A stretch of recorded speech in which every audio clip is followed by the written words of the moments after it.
Yeah, the part, yeah, people, right? Have their own strength. So this kind of things, someone that critical. Yeah. So if you look at the rules of what the boss is always right. If the boss wrong, then they have to make rule number one. So when this kind of people become our boss, it's quite difficult to how to say how to deal with this because they won't accept some people's ideas, some people's arguments. So because Bluetooth device is connected successfully. and characteristic where some people are strong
Sudah terlihat?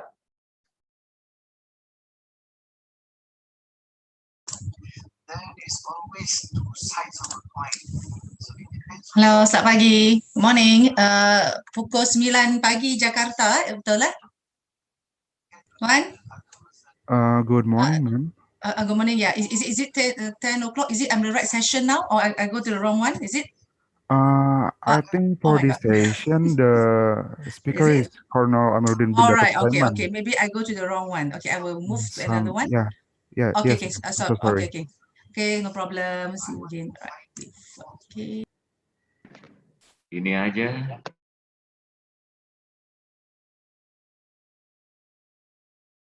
Tak boleh Pak Tri, salah kamar. Kecil.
Hello, good morning, sir.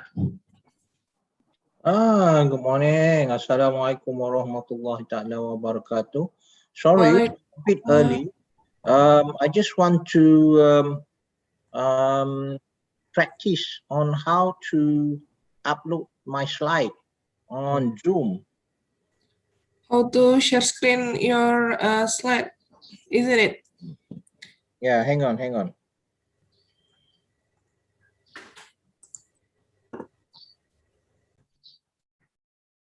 All right. Usually there is somewhere a key somewhere that says I can upload my slides, but is it share? Okay, all right. Hang on.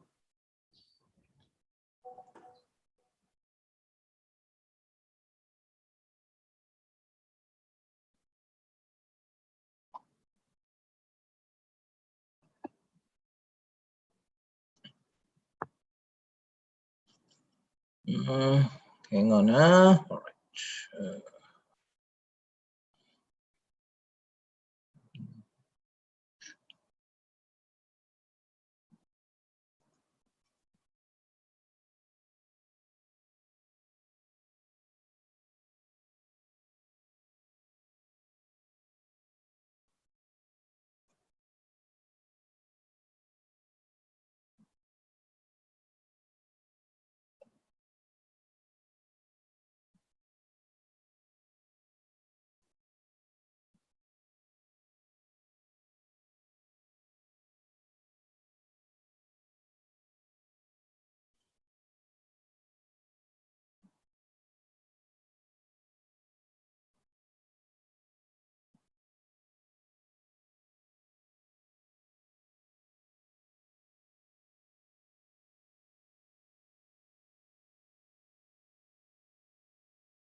Hang on. Good morning, sir. Good morning. Hang on. All right.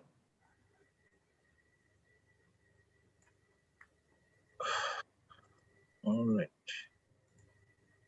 Hang on. I'm trying to share my slide. Yes, sir. Please take your time, sir. All right.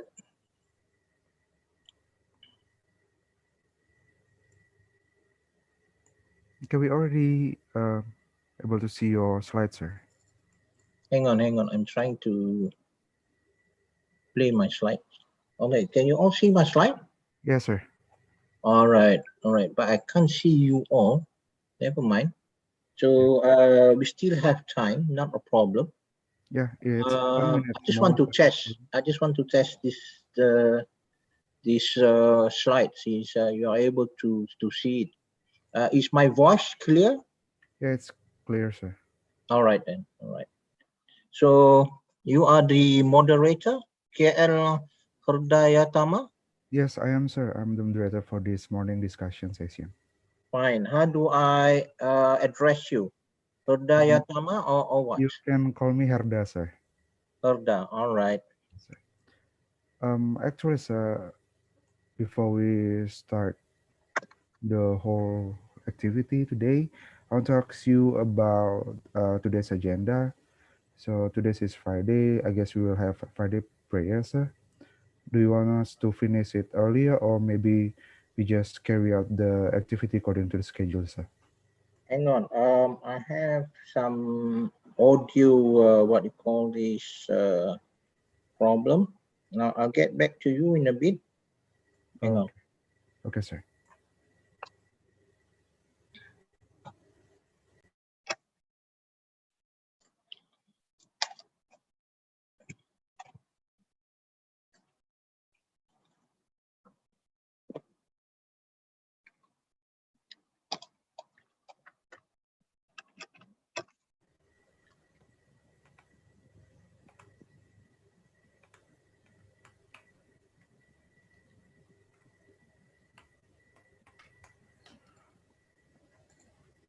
You try again, Herda. What were you saying? Can you hear me? Yeah, yes, sir. Hang So on. It's not that loud. All right, hang on. I'll come back to you. Okay. I need to check back my audio. Is my voice clear? You can hear me well? yeah, it's clear, sir. All right, but I can only softly hear you. Hang on a minute. Okay, I need to rectify the part.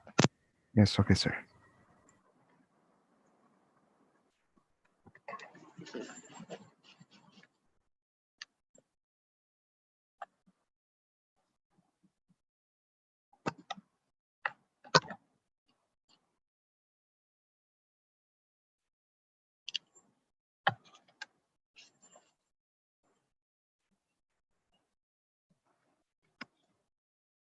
Okay, I think this is much clearer. How about now, sir? Can you hear me clearly, sir? Yeah, much better. Hang on. Okay. All right. Okay. Fine. All right then. We have 10 more minutes. Is there anything? I think before we start, this is a what you call this a blessed Friday. So before we start with my lecture, do you mind if I say a prayer? Yes, okay, sir. Okay.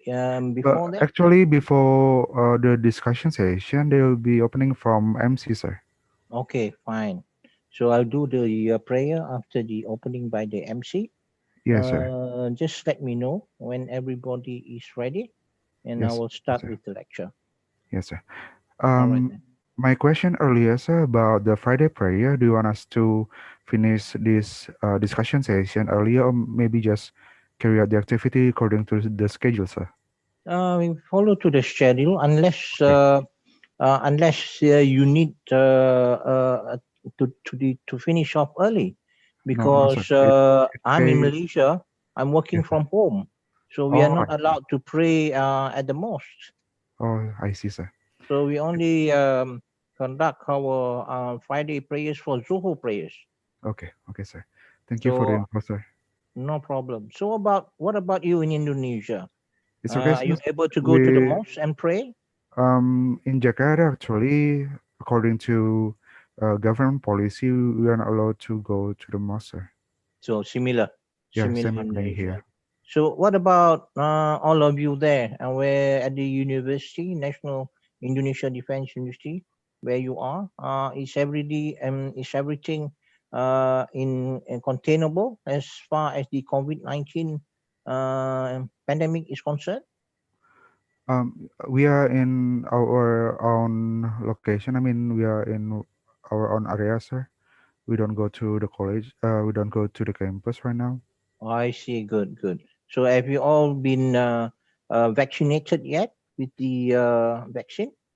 Yes, some of us, especially those in Jakarta, are vaccinated, but some of us aren't Still haven't got a waiting for your vaccine. turn.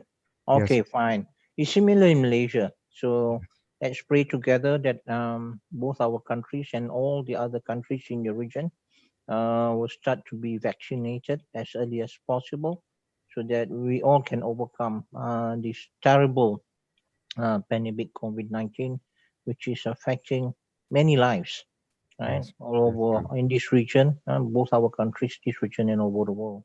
And it's a pity actually to see many people are suffering, and we should help them, right? For those of us who are in a comfort zone, right, to assist them whenever we can. Okay, Yes, sir.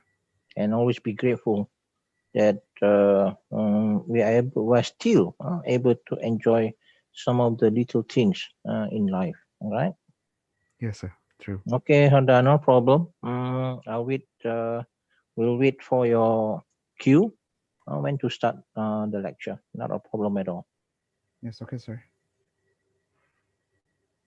We will wait for 5 minutes more. No problem. No problem. Yes.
Good morning, all participants.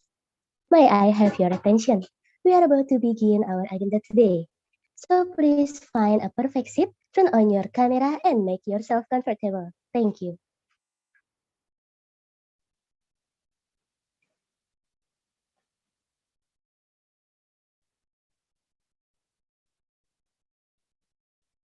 So can we start the lecture, or is there anything else? Sir, there will be an opening from MC first, sir. Oh, okay.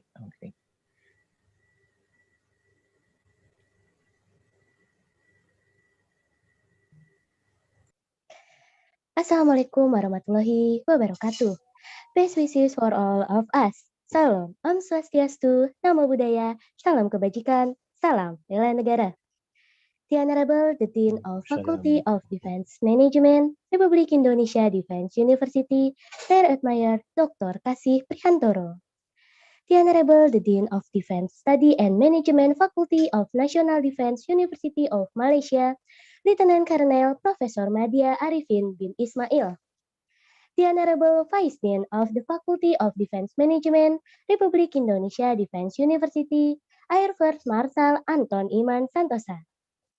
Honorable speakers and moderator from National Defense University of Malaysia and Republik Indonesia Defense University.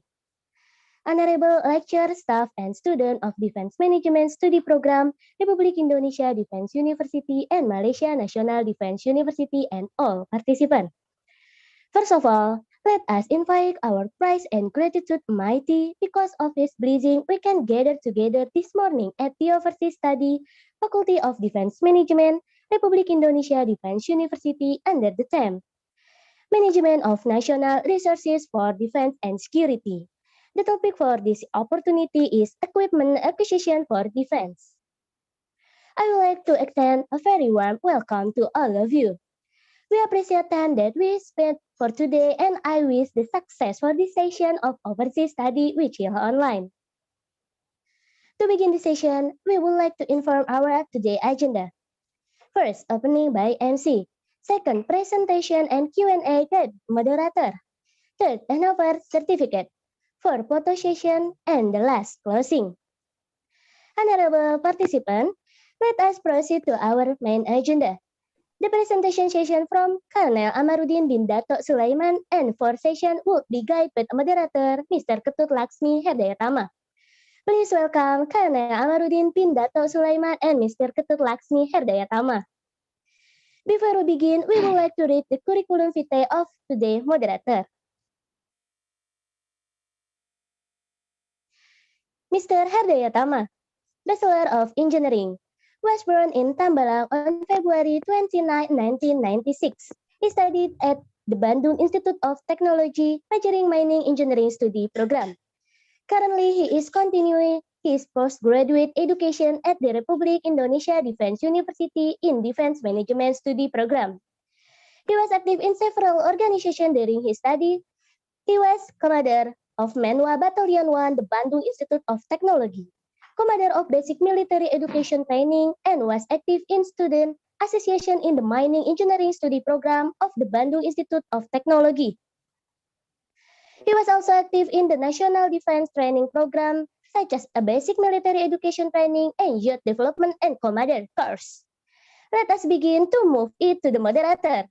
The floor is yours. Okay, first of all, I would like to say thank you to the Master of Ceremony, Ms. Yesi, for introducing me and leading this discussion session. The Honorable Dean of Defense Management Faculty, Republik Indonesia Defense University, Rear Admiral Dr. Kasih Prihantoro, the Dean of Defense Studies and Management Faculty, National Defense University of Malaysia, Lieutenant Colonel Professor Madya Arifin bin Ismail, the Vice Dean of Defense Management Faculty, Republik Indonesia Defense University, Air Force Marshal Anton Imam Santosa, Secretary of Defense Management Study Program, Republik Indonesia Defense University, Colonel Laut Dr. Insinyur Ari Sarjito STMAP IPU CIQR, our lecturer for this morning session from National Defense University of Malaysia, Colonel Amiruddin bin Dato Sulaiman, and all lecturers, staffs, and students of Defense Management Study Program and National Defense University of Malaysia. Good morning. In this occasion, I would like to give especially my big gratitude to our lecturer today, Mr. Amiruddin, for sparing his time and to give lecture and to share knowledge for all of us here. For information, Mr. Amiruddin, today is our last day in overseas study of defense management faculty.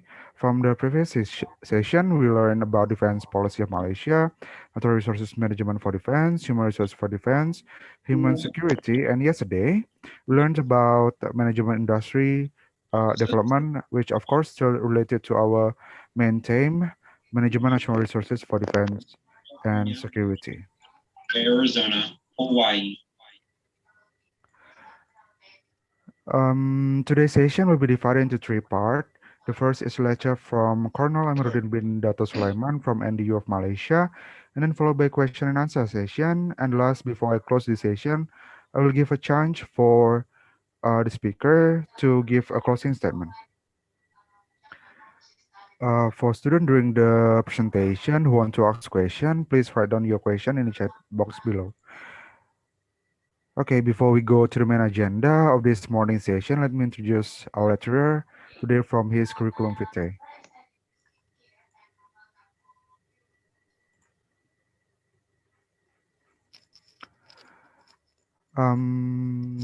Colonel Amiruddin bin Dato Sulaiman is a senior lecturer at National Defense University of Malaysia from 2017 until present. In 1980, he finished his study in Royal Military College and took advanced level for academic qualification or A level at Derby College of Further Education in England. He got his bachelor degree in accountancy studies at Polytechnic Huddersfield in UK. In 1997, he finished his master degree in defense studies at the University of Canberra, Australia. He also got his master of social science in defense studies at University Kebangsaan Malaysia. Besides an academic, Mr. Amiruddin also qualified in many other fields, such as qualified teacher in swimming, Army Command and Staff College, basic and advanced internal auditor for cooperatives, balance scorecard practitioner, and many others. About working experience, from 1985 until today, he has a lot of working experience in various positions and institution in military especially.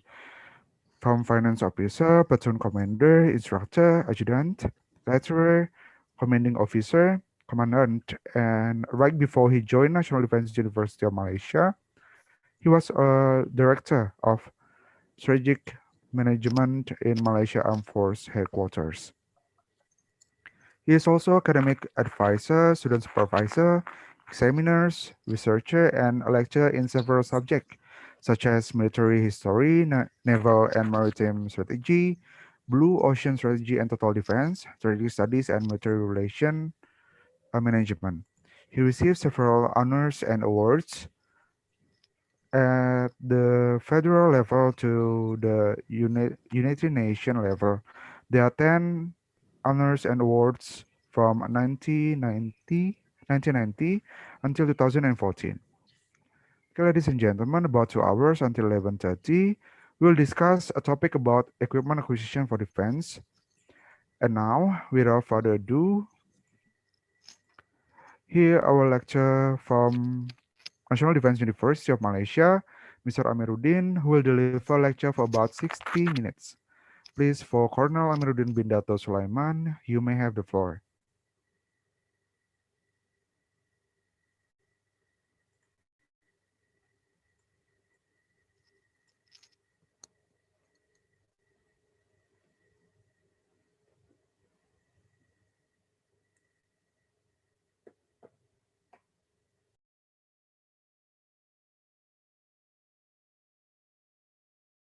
Excuse me, mister, you haven't unmute your mic, sir. Can you hear me now? Okay, it's clear, sir. All right. So thank you very much, Sharda, for the long introduction. Okay. It should be a short and sharp one, but nevertheless, thank you very much. Okay. Like I mentioned earlier, this is a Friday. So it's a blessed Friday for the Muslims. So I do not know whether there are students who are non-Muslims, but if they are, I hope you can allow me to say a prayer before we start with the lecture, so that we all be blessed with knowledge and experiences after we end this lecture today. So allow me, right? So we'll start with the prayer. Muhammadin sallallahu alaihi wasallam wa alihi al-kirami wa ashabil izami lahum min al-fatiha. Alhamdulillah.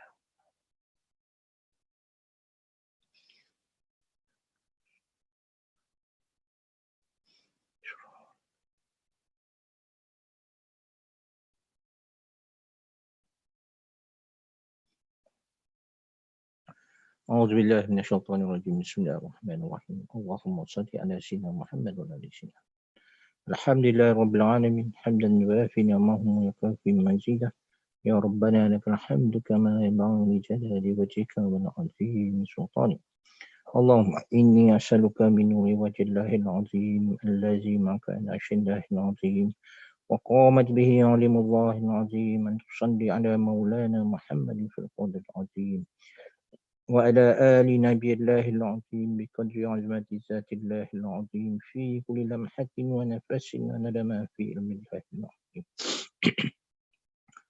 صلاة دائمة بدوام الله العظيم تقديما لحقك يا مولانا يا محمد يا ذا الحقوق العظيم وسلم عليه وعلى آله مثل ذلك واجمع بيني وبينهم كما جمعت بينه هو النفس ظاهرا وباطنا قدرة ومناما واجعله يا ربي روحا لذاتي من جميع الوجوه في الدنيا قبل الآخرة يا عظيم ربنا آتنا في الدنيا حسنة وفي الآخرة حسنة وقنا عذاب النار وصلى الله على سيدنا محمد وعلى آله وصحبه وبارك وسلم.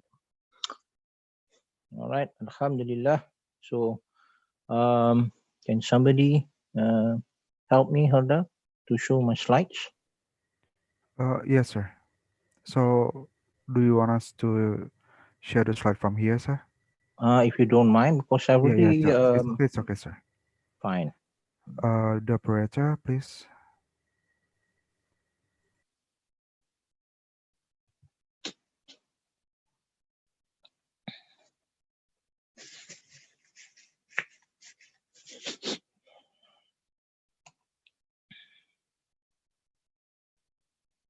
All right. So the topic today, this morning, is equipment acquisitions for defense. All right. So next slide, please.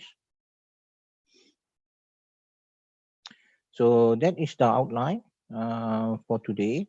But I just need to inform you that there will be 2 lectures, okay, within this time period, right? So we'll have a break for about 10 minutes after my first lecture. And then I hope Herda can assist me to upload the second slide, which is a case study on defense acquisition by Malaysia. All right. So next slide, please.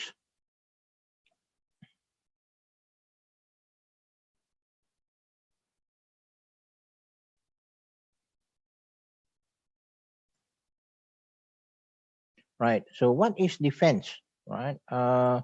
For military acquisitions. Okay. So that's the question. Next slide, please. So it is a bureaucratic management and procurement process dealing with a nation investment in technologies, programs, and product support necessary to achieve the national security strategy that support its armed forces. Okay.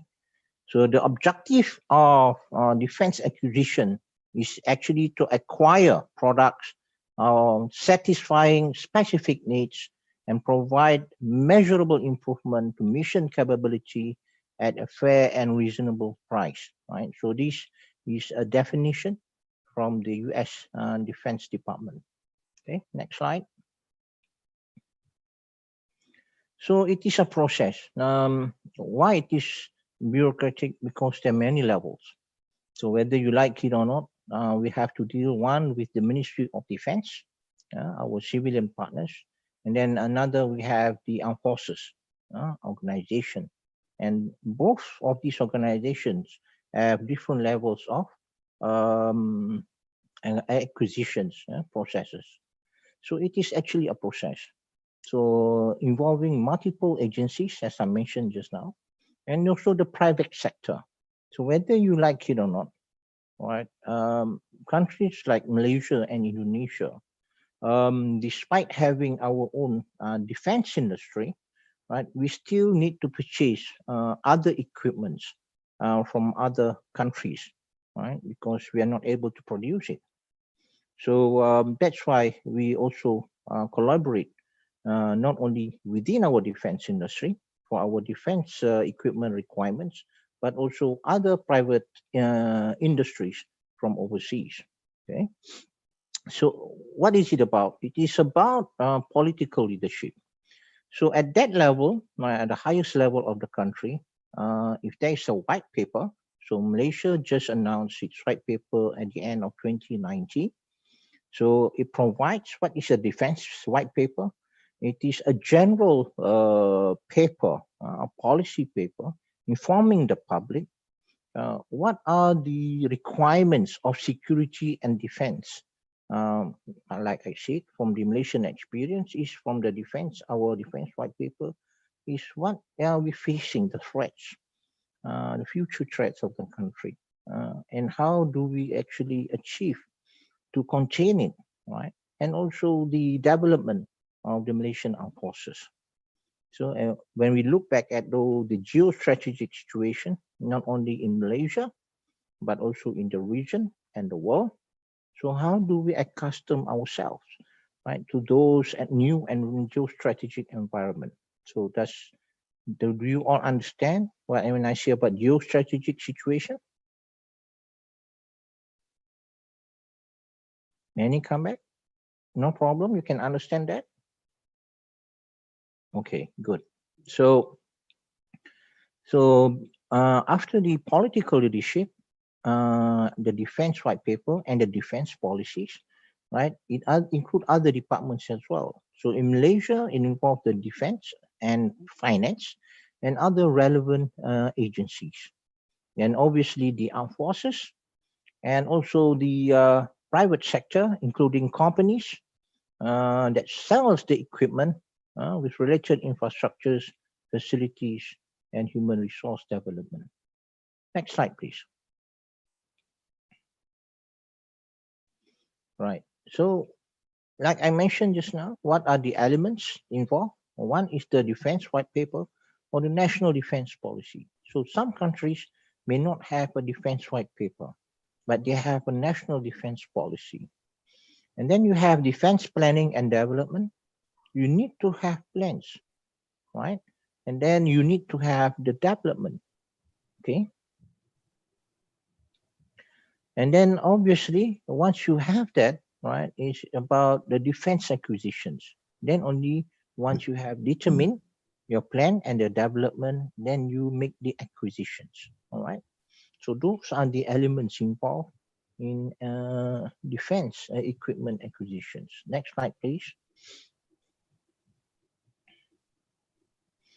Okay, so this is the geostrategic security environment dynamics.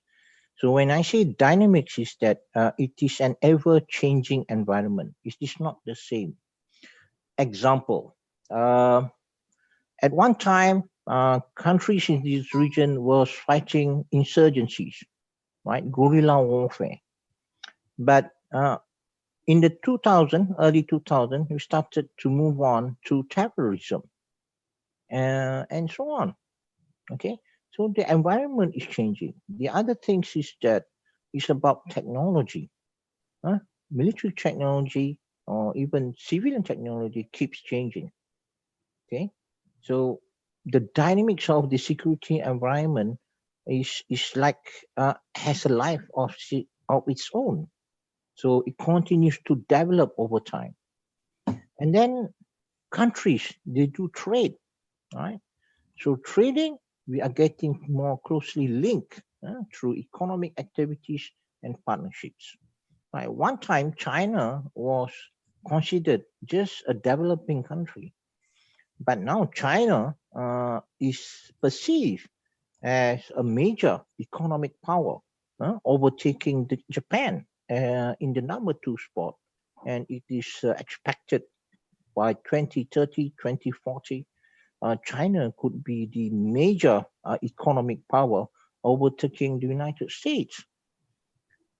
We do not know. We'll look into when it comes later on, we'll see. Okay.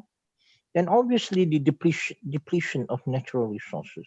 Whether you like it or not, the natural resources that we have, right, is depleting. Why?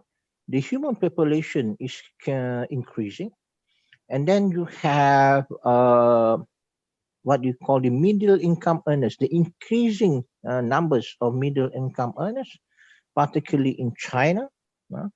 So they have a lot of what you call this market demand for products and so on, right? So there is it is difficult to replace all these natural resources. So there is a depletion, and that's why now governments all over the world are concerned about the weather, the environment, right? And then also about the ecological damage done by pollution and so on, right? And how to recycle the natural resources that we have become products, and we recycle it to become other products and so on. And then you have the competition among the major powers, right? So we have the rhetoric between China and the US now. So it is becoming previously during the G7 leaders meeting in Cornwall, United Kingdom. So they're making China, looking at China now as a competitor, as an opponent, right? So it's becoming something like an East-West competition, similar to the Cold War, but in different circumstances and situations. Okay, so there is a worrying trend for small countries like Malaysia. Okay, so proliferation of weapons of mass destruction, the WMD, not only involve chemical but also biological, and then radiological, nuclear, and also high-yield explosive threats. So at one time, it was just NBC, nuclear, biological, and chemical. But look at the development now. You have radiology and high-yield explosives, right? And biological. So things are changing, and the security environment is changing. So we need to keep ourselves with the development, and we keep pace with the development of all these things around us. Not just look at what we are, the comfort of our home or our dorm or universities, but look at the surroundings and how do we actually fit in all this changing situation. All right. Next slide, please. And then you have the Middle East instability. Now, when Donald Trump administration recognized that Jerusalem was the capital for Israel, so there was a big of what you call this criticism by most, if not all, of the Muslim countries and even the developed countries on that move, because it provides instability in that. It can further provide instability in that region, right? So you look at Palestine now, right? It is ever decreasing, and the amount of space that they have, land that they have, is ever decreasing, and Israel land is ever increasing. So we do not know how those things is going to be resolved. It is very difficult, right? When there's a lot of major powers involvement in that region. So I will not dwell on that further, okay? So because I'm not an expert in Middle East issues. And then we have the problem with the, not a problem, the issue on militarization in the South China Sea. So a lot of the features in the South China Sea is turned into military installations or placements. Right? So it's a worrying trend for countries in this Southeast Asian region. And then you have terrorism, rogue states and individuals. Rogue states like North Korea. And then individuals like probably the president or the secretary general of North Korea, that can be considered as individuals, right? So these are issues that relates to threats, not only to the region, but the world, okay? And then you have these non-traditional threats, right? Human trafficking, drugs, weapons, smuggling, piracy, kidnap for ransom, you name it, cross-border crimes, okay? So countries are facing a changing environments of threat, and they need to address those threats very, very seriously. So a good example is during this pandemic COVID-19, like in Malaysia. So we're trying to control the number or the rise in the number of cases by ensuring that our borders, both land, maritime and air borders, are safe from illegal immigrants, which may bring new cases of COVID-19 into the country. Okay, so like I said, the non-traditional threats is changing over time. So we need to address it very, very seriously. And then environment. So as I mentioned earlier, whether you like it or not, it concerns about environment, natural disasters, climate change, environmental hazards. So it is said that by a report that I read somewhere that low-lying countries like the Maldives, right, and also some parts of Malaysia, like for example Kota Baru, even in certain parts of Malaysia near the South China Sea and the Straits of Malacca, in several decades' time, right, they will face a level of seawater that will collapse the whole city or towns. So those are the things which are changing. Right. Next slide, please.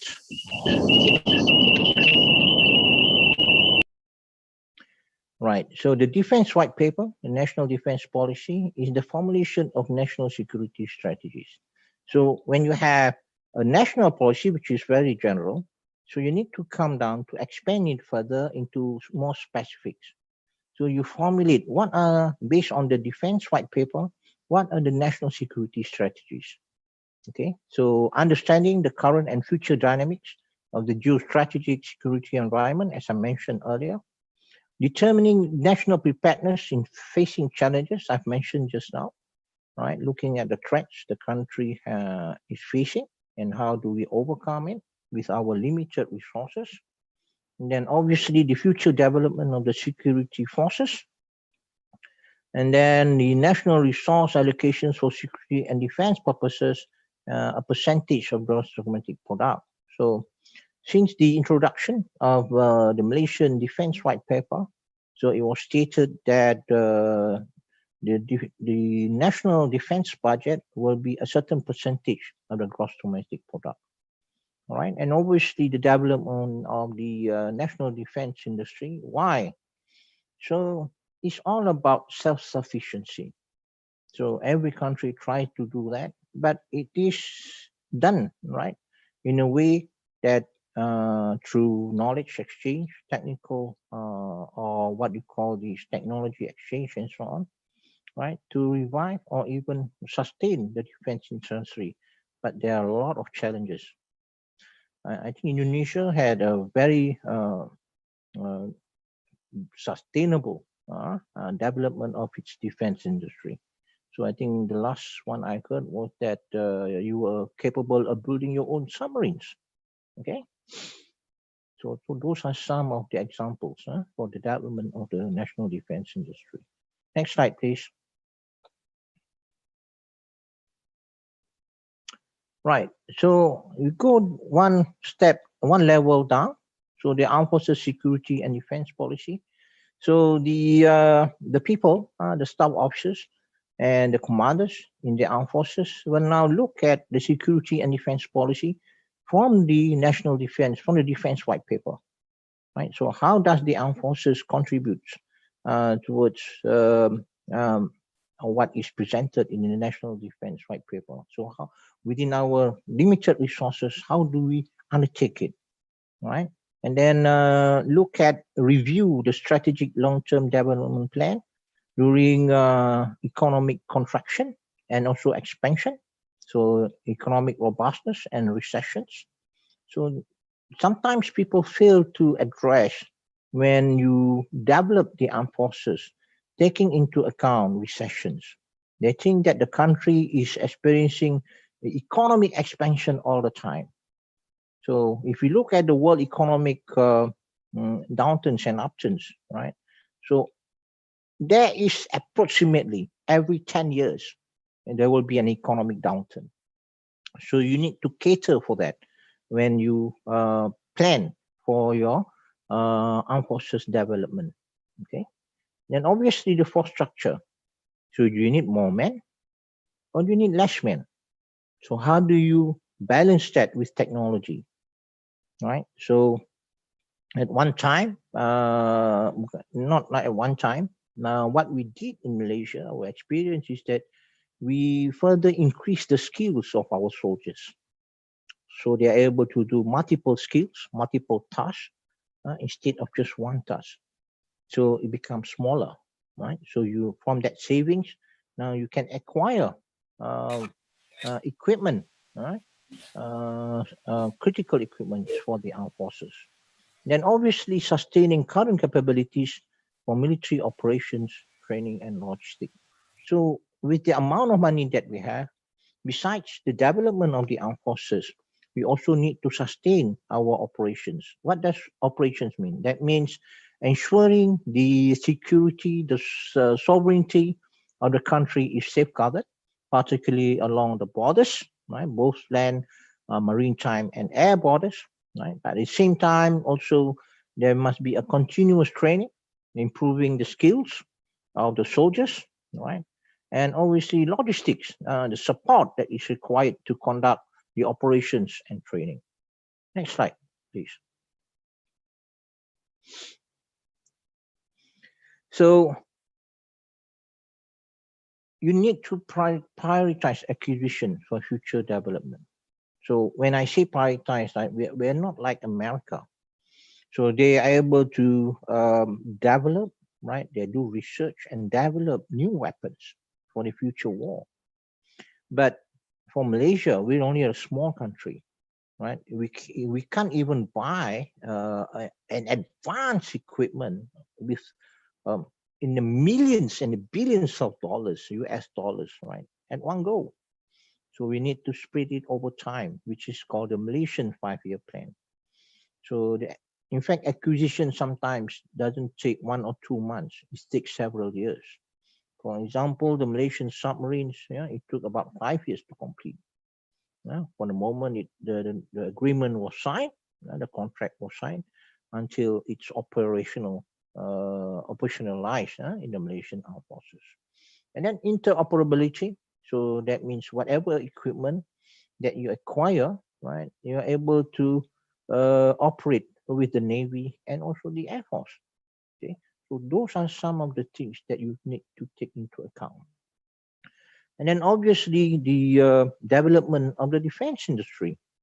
So in what areas do we are able to further enhance and develop our defense industry within the capacity that we have, right? So unlike the big countries like China, US, we cannot do that.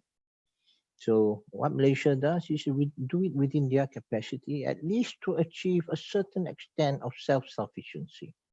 We cannot have what you call this a full self-sufficiency like those countries, developed countries that have their defense industrial complex, right? So Malaysia do not have that. And then cost effectiveness of new capabilities. That means looking at their life cycle, how long did they last, right? And then possible cost overruns. So it means that every equipment, for example, when you buy a car, right, after 5 years, when you use the car, it is considered uneconomical. Why? By then, by the 5th year, right, you'll be experiencing a lot of repairs for the car. So similarly with military equipment, so it have a lifespan.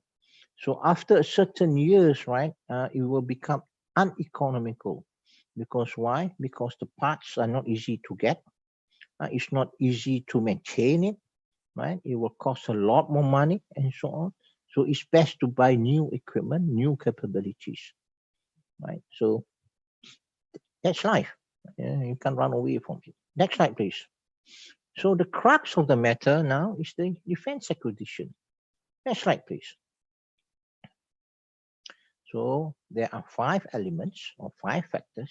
One is relevancy. Second is affordability. And then resilience, sustainability, and transparency. Next slide, please. So what do I mean by relevancy? So it must be relevant in the sense that capabilities requirement is what the country wants, right? So when the security dynamics, the strategic security dynamics and geostrategic environment is becoming more complex and uncertain, so the capabilities that is to be acquired must meet future national security and defense requirements. Easy to say, but not easy to be done. Why? Like I said, technology is always changing. Now let's take a good example, right? In the development of missiles. So previously during the Cold War, you look at nuclear missiles and so on, right? The normal conventional missiles. But over time now, Russia and China have hypervelocity missiles that can defeat, right, defenses of their opponents. So, like I said, technology is changing over time, and the way the future war is going to be fought is going to be at the push of a button. Right? So things are changing very, very fast, right? And the future is very scary, actually, if you think about it, right? So besides acquiring, you also need to anticipate what are the training requirements with the introduction of new capabilities. So there must be a learning of new skill set, right? So you have acquired previous skills, but maybe you need further requirements, or you need to change the whole set, yeah, according to the equipment acquired. And then they anticipate the construction of new infrastructures and facilities.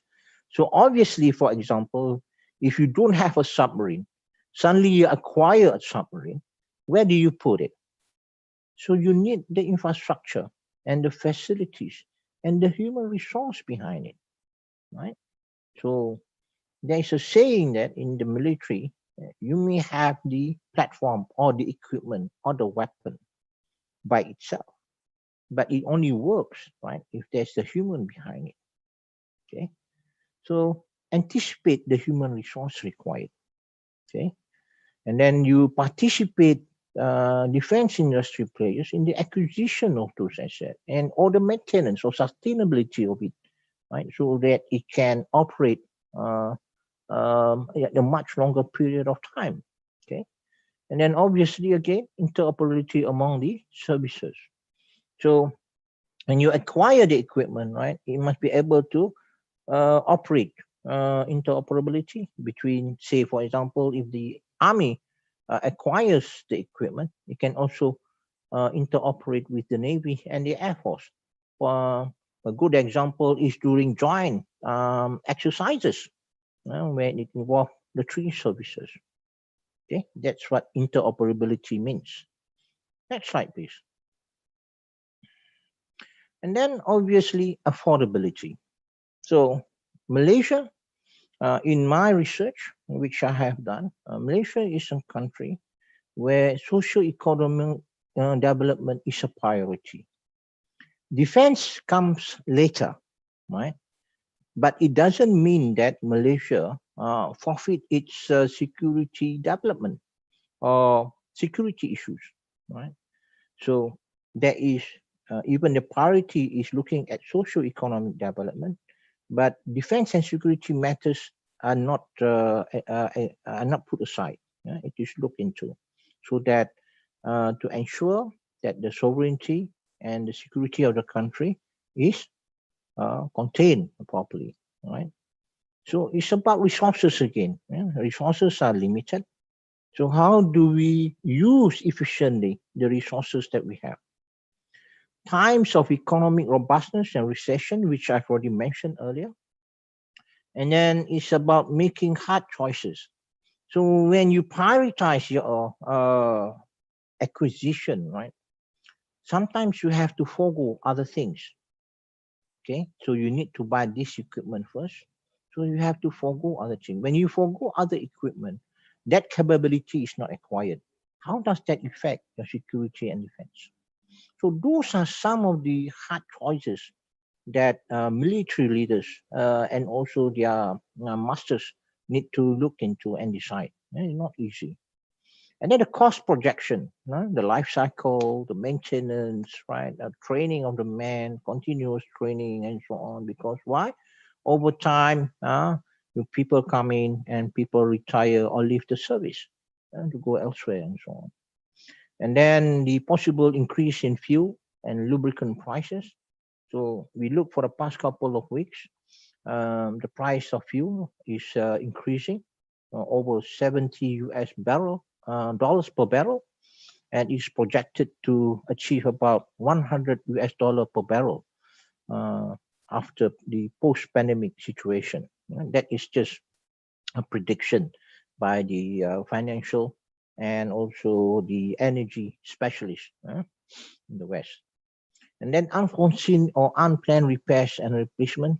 So despite efforts being made, right, to plan for the equipment that you have acquired, right, for repairs and replacement, sometimes things happens out of your planning requirement.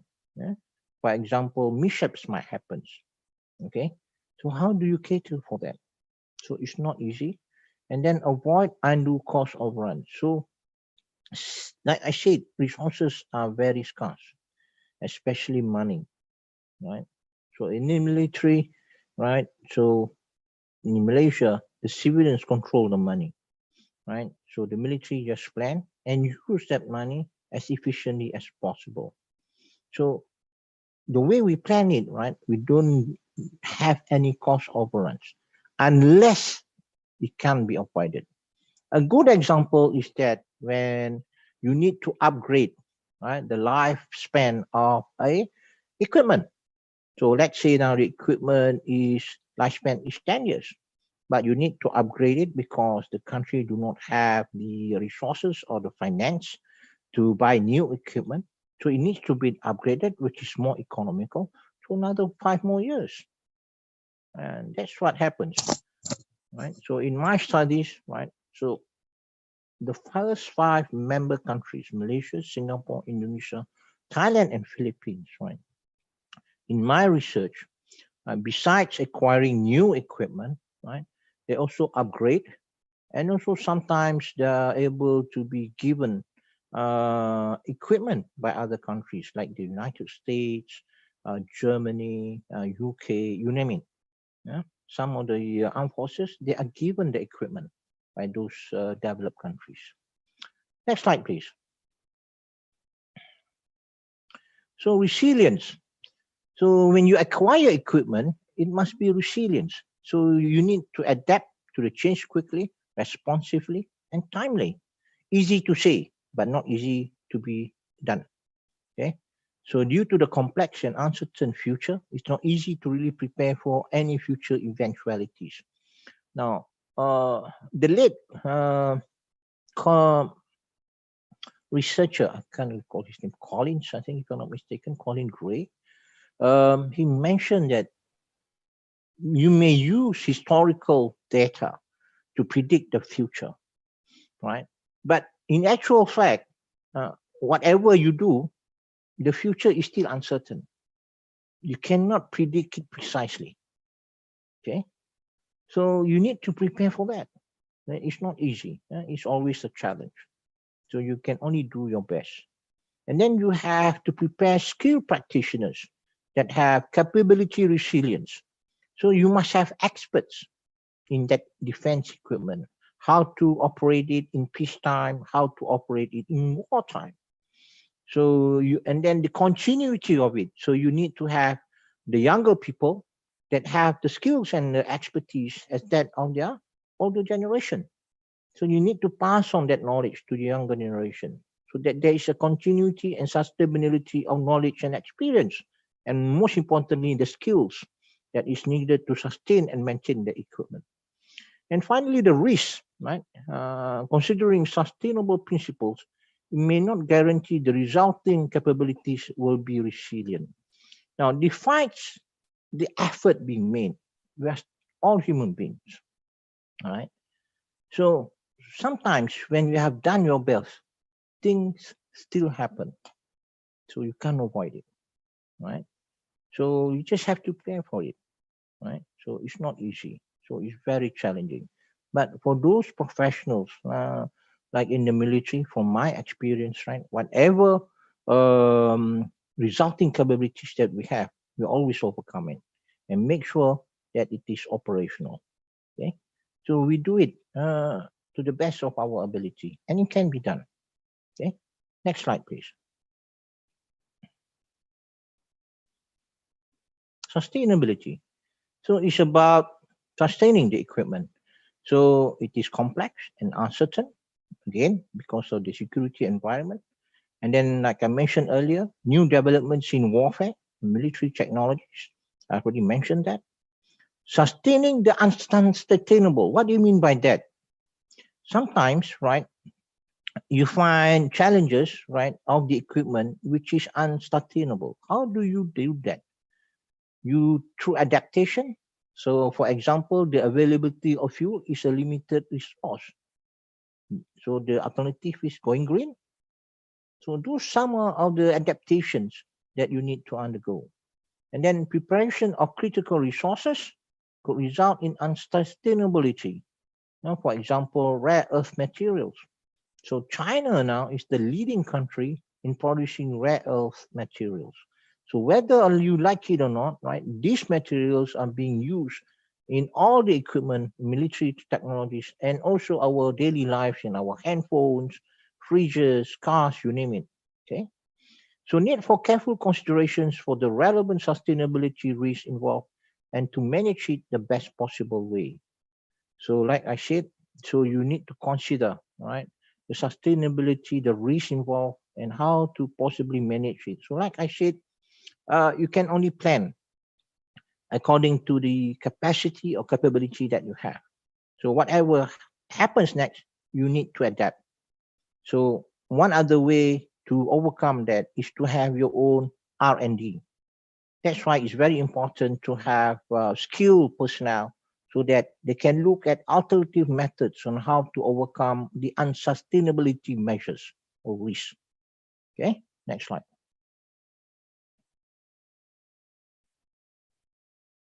Next slide, please.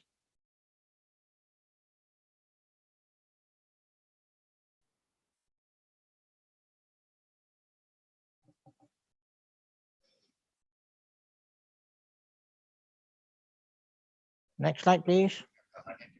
Rifa, Glenn? Melia, are you still with us? I think there's a problem with the student who share screen the presentation. So please wait a moment. I will ask for another student to help us. Okay. Then transparency. So again, whether you like it or not, equipment involve money. So they need to be transparent. So how do you make it accountable? You have audits. So you have internal audits, you have external audits or independent audits. From the Malaysian experience is that we have our own internal audits department. So we audit all the transactions in the Ministry of Defense, both what the civilian make and also the military. And then you have the independent, we have the National Audit Department, right? So they go everywhere and audit whatever is already been audited, right? So and to ensure that the expenditures, right, are justified. And then it contributes towards using use of SCAR nationals resources. Okay, that is transparency. That's right. So to conclude, right, defense acquisition is actually a process of continuity and relevancy from the highest echelons of government, right, those to who make the final decisions, right, and also the consequent life cycle operational deployment. And then it's about relevancy, about affordability and transparency, as I mentioned. And obviously, there are risks and challenges involved. And due consideration are needed to ensure that any defense acquisitions is made value for public money well spent. All right. So I think we'll take a 5-minute break, and then I'll continue with my next lecture. Okay, before we go for the Q&A. Herder, Okay, how teacher. much time do I have? You still have about 20 minutes, sir. Is Okay, that enough? I think should be enough. I'll go Okay, to the sir. next slide. Okay. Yes, sir. All right. Hang on. Okay, for our participant, you may have a break for 5 minutes. Thank you.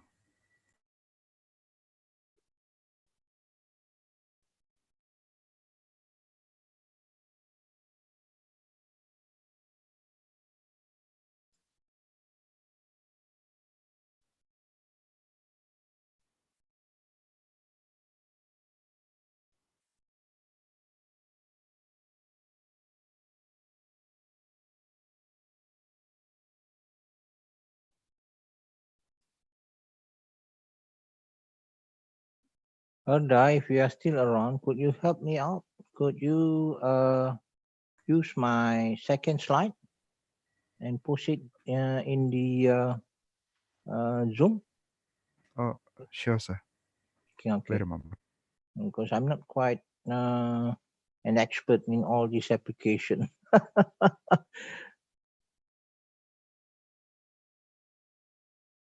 Fine. That'll be fine. Okay. So we still have about 4 minutes. No worries. All right. We'll wait for give a break for the others to come back. Let me know when it's time. Okay. Yes, sir.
Excuse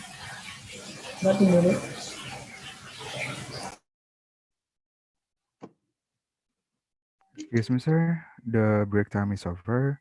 You may continue when you're ready, sir. Fine. Okay. Can we go on to the next slide, please? All right. So that is the outline for the next lecture. Next. So in Malaysia, all right, so it is bounded by legal provisions. So those are the provisions as I stated in my slide. Okay. Next.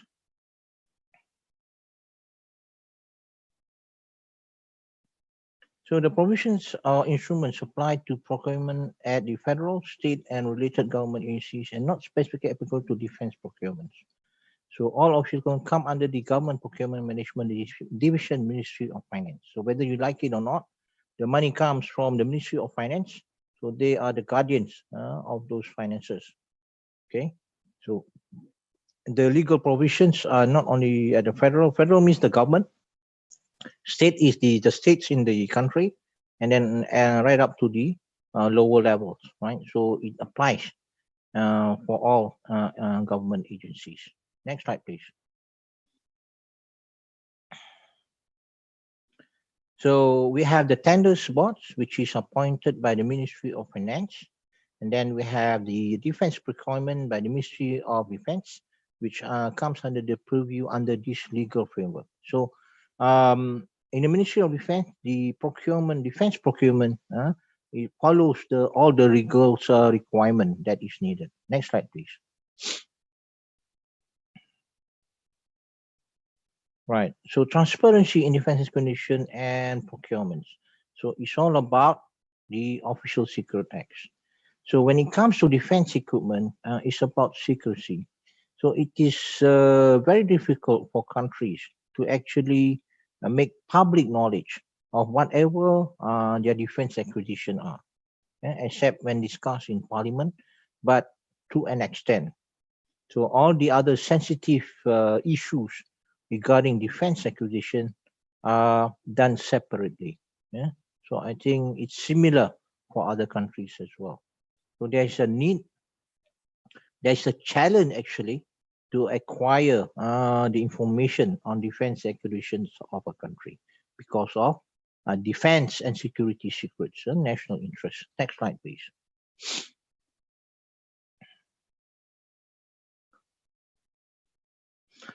So the processes, right, involve, as I mentioned just now, the Ministry of Finance, Ministry of Defense, the Attorney General Department. So the Attorney General Department looks at the legal aspects of all these purchases that is to be made.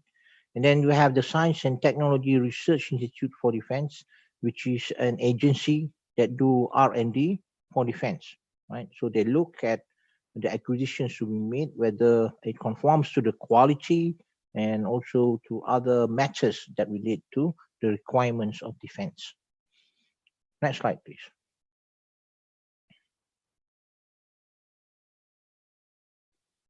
So contract which is less than 7 million lies with the Secretary General of Ministry of Defense, right? If more than 7 million, then it goes back to the Ministry of Finance or the Prime Minister Department or the Ministry Defense Procurement Committee. Okay, so it needs, for more than 7 million, it needs to be approved by the Ministry of Defense. Right. Next slide, please.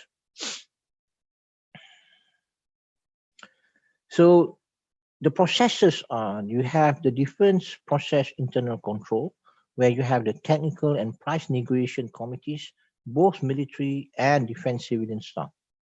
So the defense civilian staff, right, acquire the specifications needed by the military and they discuss it.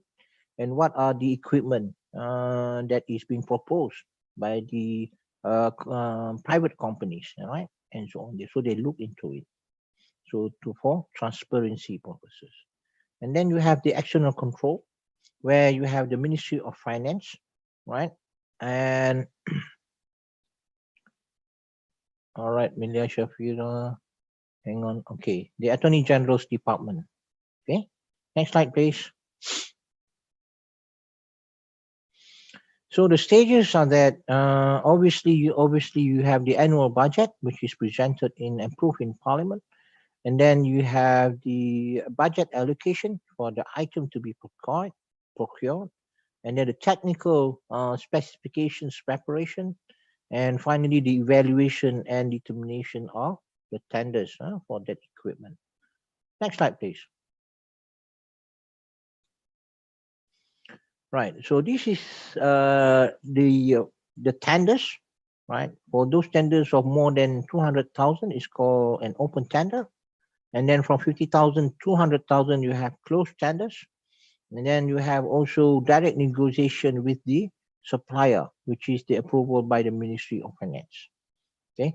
So like big acquisitions like submarines, warplane, you name it, missiles and so on, those are under the Ministry of Finance. Next slide, please. So the notice of tenders will be done through local and foreign media, and also through the Malaysian government central procurement website. So they have an area where it is made known, right? The tenders are made known to people who are interested. And then once the decision is being made, right, you have the letter of intent to the successful bidder, and then the letter of acceptance once the offer is already accepted. Next slide, please. So test evaluation and determinations, right? A tender opening committee, officials from MINDEF and MOF will open each tender and record relevant details in the register. And then the technical evaluations of the bid, right? And another committee evaluating the financial details of the bid. Okay, obviously the companies that submit the tender must be financially viable, right? So in order for them to be successful in the tender. And then those committees are not given the details of the bidders to ensure fairness. And then any disagreement of the approval of defense is referred to the cabinet, right? So, and then large procurements are mandatory cabinet endorsement. So the big buys, the big acquisitions are made through cabinet endorsement. Cabinet is the government, okay? So it's presented in the cabinet for their approval. Next slide, please. So this is the schematic diagram, right? For easy understanding, okay? So from the executive for the project and program right up to the MOF approval or the Ministry of Defense Secretary General where applicable. Okay, so for those tenders which is approved by the Secretary General is less than 7 million, and more than 7 million will be by the final approval of the Ministry of Finance. And then obviously in the tender board you have the technical and the financial committee. Next slide, please. So Malaysia Defence Procurement Settlement is the defence white paper. So as mentioned earlier, it was approved in Parliament in December 2019. And then it provides the country's public with the country's security issues and the Malaysian Armed Forces long-term development plans generally, not specifically. So it improves the transparency of defence acquisition and equipment. Procurements. Next slide, please. And then you have the audits. Okay, I will not dwell on that one. So you have the internal audit in the Ministry of Defence to ensure that all purchases made are according to the legal framework as mentioned earlier, right? And also any mistakes and deficiencies. Next slide, please.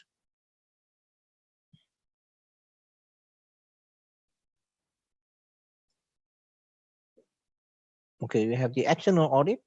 So this is at the federal level, and it's a statutory organization under the Auditor General, and it's not answerable to the government, so it is independent, right? And then the annual report is presented to Parliament to look at any deficiencies in any of the purchases made by all government agencies, including Ministry of Defence and the Armed Forces. Next slide, please. So again, I've mentioned, so the responsibility of the external audit right? Next slide, please.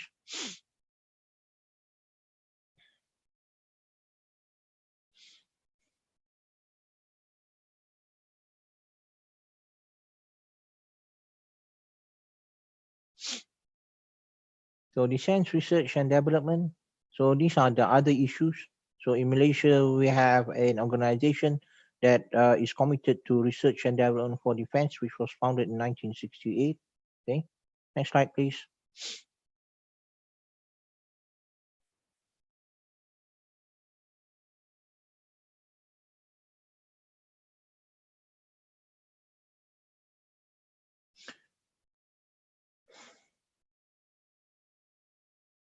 Next slide, please.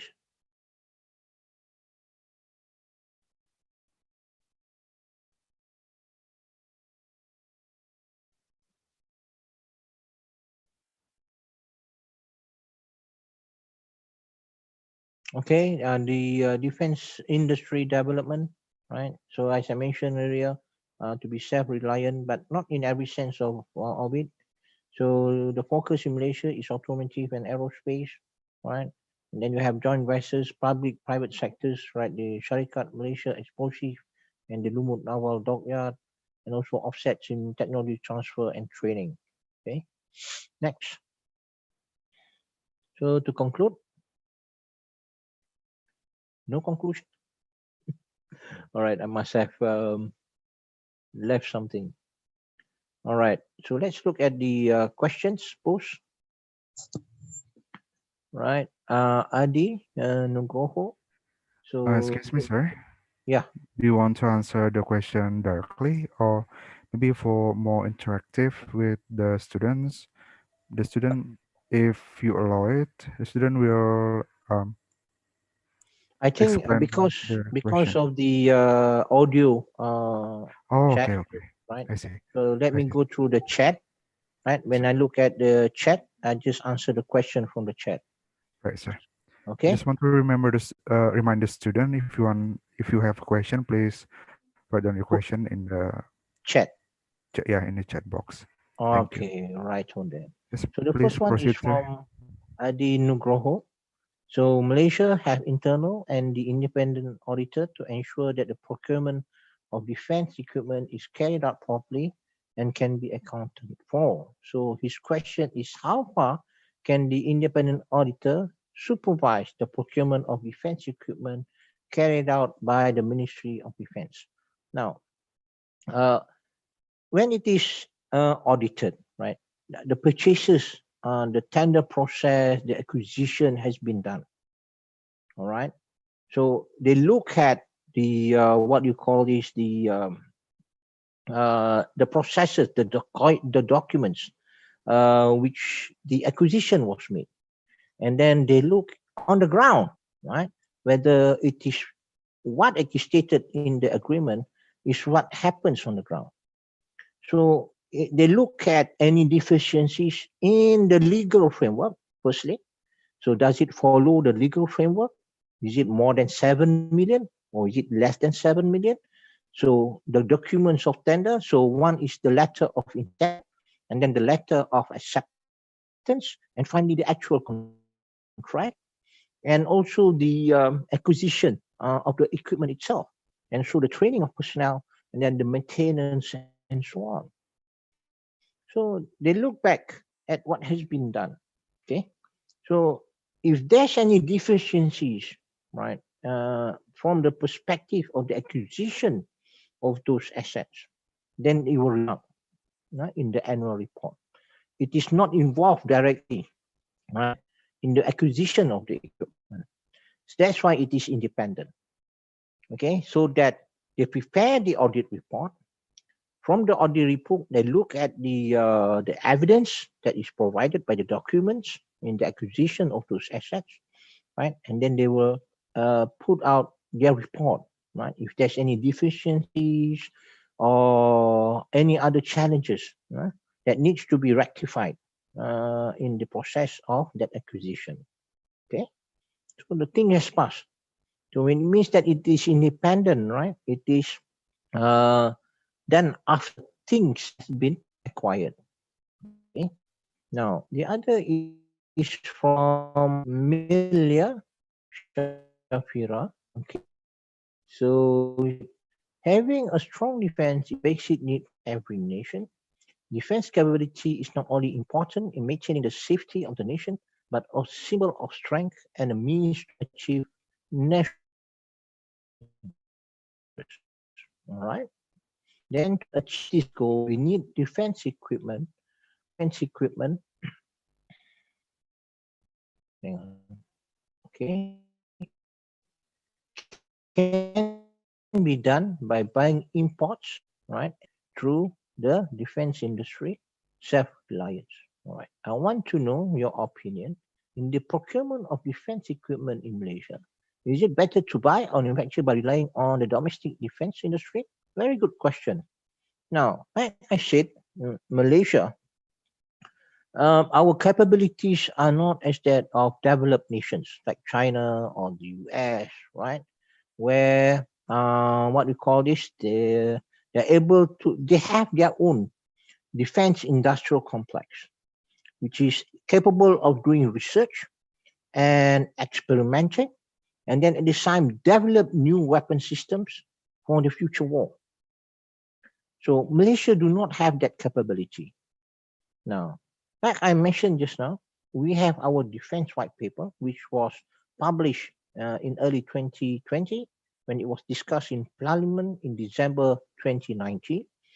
So what we do is that we look at the defense white paper and look at what are the equipment that we need to acquire to ensure the sovereignty and integrity of Malaysia in this very challenging geostrategic security environment. So we look, firstly, obviously, we look at our defense industry. Are they capable of doing it? No. Right? So we look at what are they capable of. So one example is Malaysia's new class of offshore patrol vessel. Right? So it was with the naval boosted industry in some industry, naval boosted industry, in a joint venture with a Chinese defense contractor. So two of the ships was built in China. So the balance is to be built by Bostit, by the Bostit naval dockyard. All right. So and the equipment, right, is bought from the Western countries and put inside the ship. So like I said, Malaysia is not a country that is capable of producing all the equipment needed for its defense. Some of it needs to be imported from other defense companies, international defense companies. So I hope that answers your questions. So I see there's only two. Is there any more questions? From student, is there any more questions? If you haven't, write it down in the chat box. Maybe you can just address it directly to the speaker right now.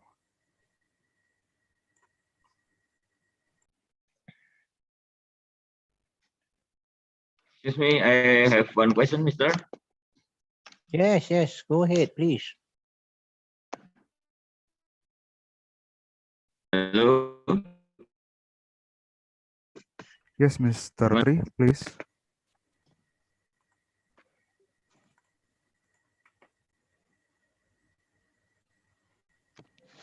Thank you very much, Mister. My name is Mr. Tri, student Defense Management, Republik Indonesia National Defense University.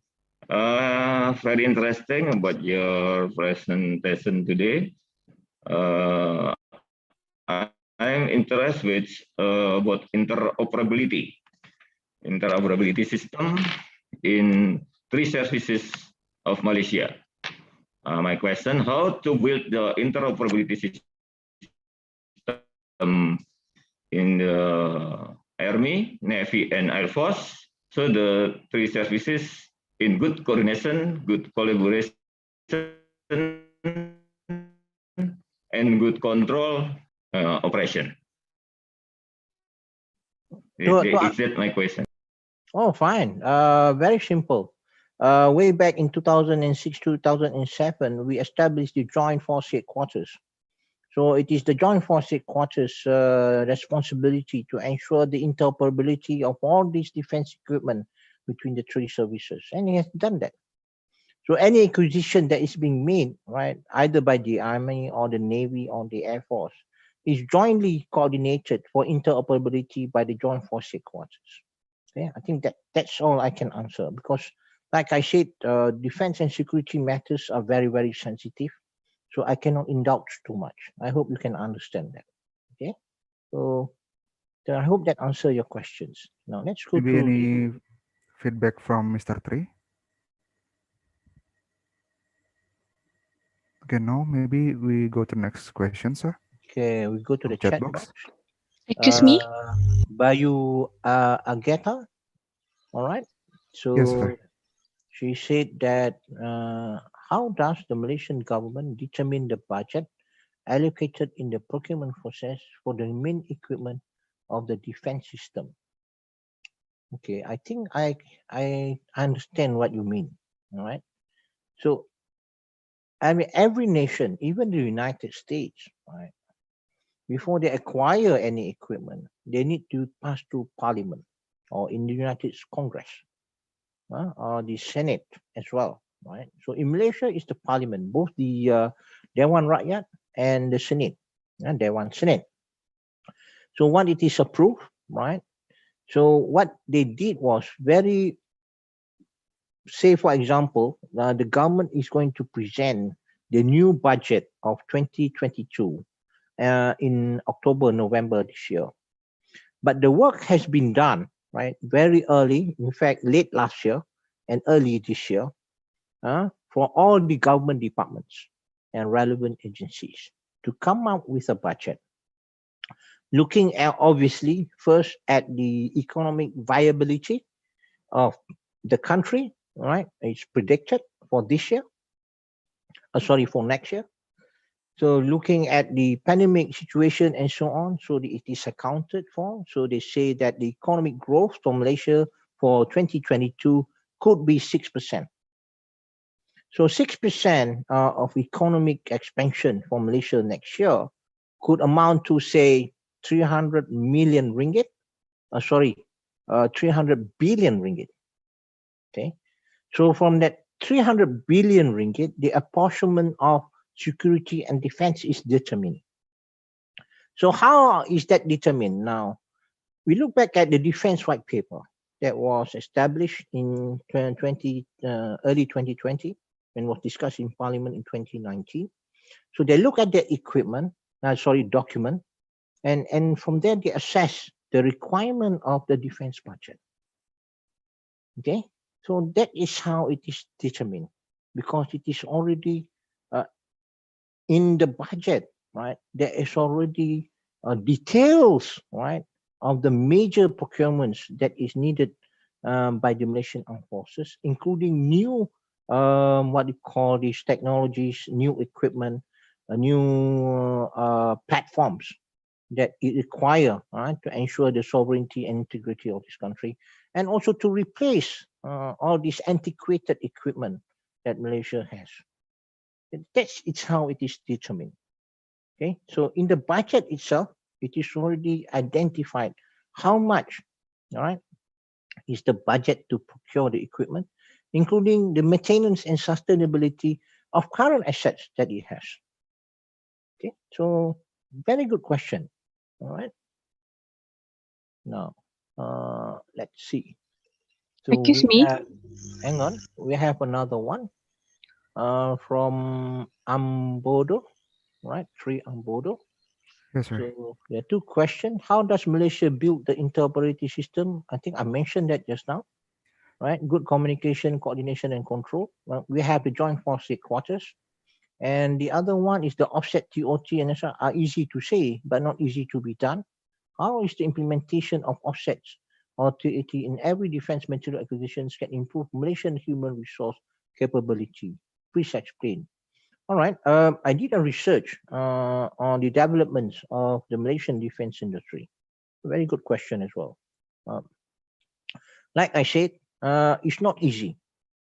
Okay, so Malaysia is not a country like the US or China that has its own defense industrial complex. So we just have a small defense industry which is still developing. So like I mentioned earlier, we are more concerned about the automotive and aerospace industry, and also in part the naval industry as well for the Navy. So as such, we focus on that one. And during the acquisition of those assets, right? So part of the agreement is to offset or transfer of technology. And also in part, sometimes at one time when we had a major acquisition, we trade our natural resources, for example, the use of palm oil and other raw materials that Malaysia can provide, okay, because it is there. So instead of paying in cash, right? So we use products which have value to be included, right, in the contract, right? So it is very viable. And how far the extent of interoperability, right, and the skills that set.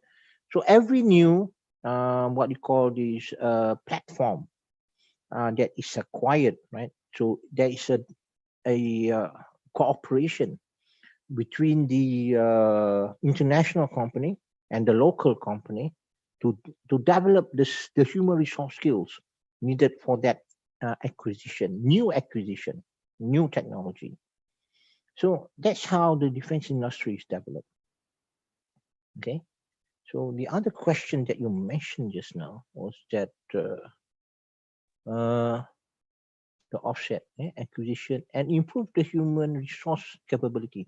That's how it is done. Okay, that's how it is done. So it is in the contract. It is said. So part of the contract is the training of the human resource required for that new equipment. That's how we develop it. And we have the our science research and development agencies, right, are also involved in the acquisition of this asset. So they look at parts which are relevant to the Ministry of Defense and particularly for the Malaysian Armed Forces, looking at their experiences previously. So that's how the collaboration of not just government to government maybe, but also between the Malaysian Armed Forces and the primary contractors of that equipment, but also other government agencies which is relevant in the development of the Malaysian defense industry. Okay, right. Good question. So next question is from Salina. Okay. Salina. Okay. The question is, explain how the Malaysian government policy in procuring defense for the needs of the national defense system, because that you said before the Malaysian can't produce their own, and said decided to procure more domestic products or foreign products. Okay, all right. Like I said just now, okay, Malaysia is not a developed country, right? And developed in the sense that we have our own defense industrial complex, just like China, just like Russia, just like United Kingdom, just like the US of A. We are just very small. So we look at our capability and capacity, right? The knowledge, the technical knowledge that we have acquired, and then the R&D, the collaboration with the research with the Defense University and other universities with regards to the development of the defense industry. So obviously, right, advanced weapon systems, right, we do not have that capability. So as such, we acquire it from international defense companies that have that equipment or defense weapons platforms that Malaysia needs. But those which we are capable of producing our own, for example, the Syarikat Malaysia Explosives, we produce our own bullets, right, and other equipment as well, right? And then the automotive industry, defense industry. So they work together with the international defense company and produce the vehicles here in Malaysia. right? So part of it is done at the original manufacturer country, right? So some of it are being done at the in country in Malaysia. The transfer of technology, so the training of the human resource requirement and so on, and the skills and so on. That's how it is done. So I do not know how Indonesia does that. All right. So Herda, do we still have time for my lecture? Yes, plenty of time, sir, actually. So how much time do I have? You still have about 40 minutes for session and answer. Fine, good. Question, sir. Right. If Any there's more any question questions, from please? student, please, you may ask the speaker directly, or you can write down In the chat box. in the Yeah. chat box. Type in the chat box, not a problem. Now, if any of the question posed already, you are not satisfied with my answer, please provide another question for me to make it much more clearer for you. Okay, but please understand, I'm a serving officer in the Malaysian Armed Forces. So as such that I cannot provide specific answers to your questions. I have to do it in a general manner. Okay. Yes, sir.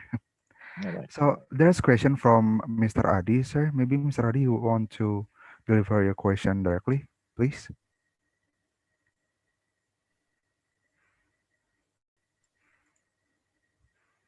Oh, Miss Riri. Please, Riri.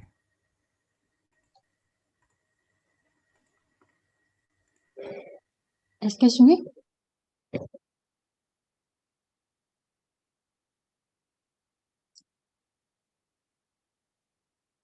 Yes, please, Miss Riri, deliver your question. Okay. Good morning, sir. My Morning. name is Riri Andani. Okay. Has Malaysian acquisition strategy been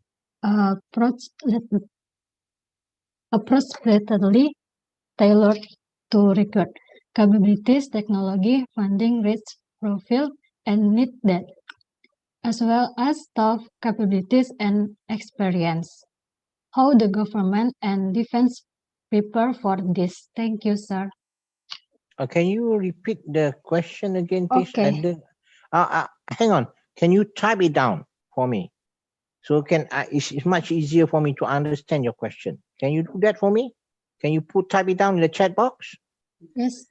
Sir, it's already in the chat box, sir. From a question from Riandani. Okay. All right. So Adi Nugroho. So Rini Andani. Okay. As Malaysia acquisition strategy been appropriately tailored to required capabilities, technology, funding, risk profile, and need date, as well as staff capabilities and experience? How the government and defense prepare for this? Is actually the answer is very simple. Now, before we acquire any defense equipment, right, new defense equipment, we look at the specifications. What the Malaysian Armed Forces does is that they send their officers, right, to look into the respective capability of weapons, right? They examine first, look at the specification, looks at the operational capability, whether it suits what the Malaysian Armed Forces requires. Okay, so as such that they look also, besides at the specification, what is the gap of technological knowledge and experience that Malaysia has with the new equipment. So how does that gap of human resource that needs to be trained, right, to ensure that you have sufficient human resource with the necessary knowledge and skills for that new technology? Okay, so it is all part of the strategy, if you want to say, but it is already stated, right? So we have what we call military doctrine. So in military doctrine, it is stated that the acquisitions of assets that we have, right, must be look at many factors. So like I said, one is interoperability, one is how does the weapon platform will function in the future war, how does it relate in the environment of a battle space, right, in coordination with the Navy and also with the Air Force and all these other technologies in the future war battle space. So I say it's not easy. It's not easy. So it needs to be, it takes time, right? So the examination of each of these weapon platform is examined very, very in detail by the experts, not only for the Malaysian Armed Forces, but also from our R&D organizations, right? And also involving the civilians, right, in the Ministry of Defense to ensure that whatever is being conducted, right, is within the legal framework that I mentioned earlier. Okay, so it means transparency. And it means also how do we actually, when we acquire this asset, it can also further develop Malaysia's defense industry by having new players, right? And developing new vendors and so on, okay? And expanding the industry, okay? Right. So that's the okay. So risk profile and so on. So like I said, the funding is all in the budget, right? We have the defense budget, the yearly defense budget is all there. Okay. So the risk profile is actually by looking at the weapon platform. What weapons do we need? There are so many. So which one is suitable to our environment, to our geostrategic environment? Right? When I say environment, is that Malaysia is a country where it is wet and dry. Can the weapon platform functions effectively in this sort of weather, or is just like it is more operational in temperate weather? So those are the things, specifications that we look into. But obviously we go back to doctrine. How do we prepare, say for example, the Malaysian Army for the future war? So it's already in our military doctrine. So how do we develop it? So once we have that, how does it relate to our defense budget for the next 5 years, right? From 2021 to 2025. So what is there, right? The experts in the Malaysian Armed Forces that we have, right? So how do we do that? So that's how teams are being sent. So every time when we acquire new assets, there is a team of experts, military personnel in their respective fields, and before the acquisition of the assets, looking at the different, what you call these products, similar products, and choose the best one for the Malaysian Armed Forces. Okay, I hope that answers your question. Okay, so just now, your question just now, please. Thank you, Any sir. other question from students? Just now, did she type it down in the chat box?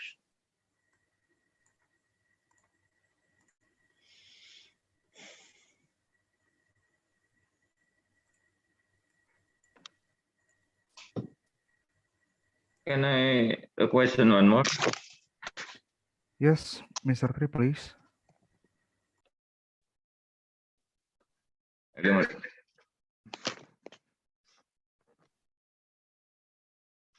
thank you. Maybe one question again, Mr. I interested about your maintenance, repair, and overhaul. You have any material from the overseas, maybe like Scorpion, maybe like Sukhoi? What about the contribution about your local industry to contribute in the maintenance, repair, and overhaul program?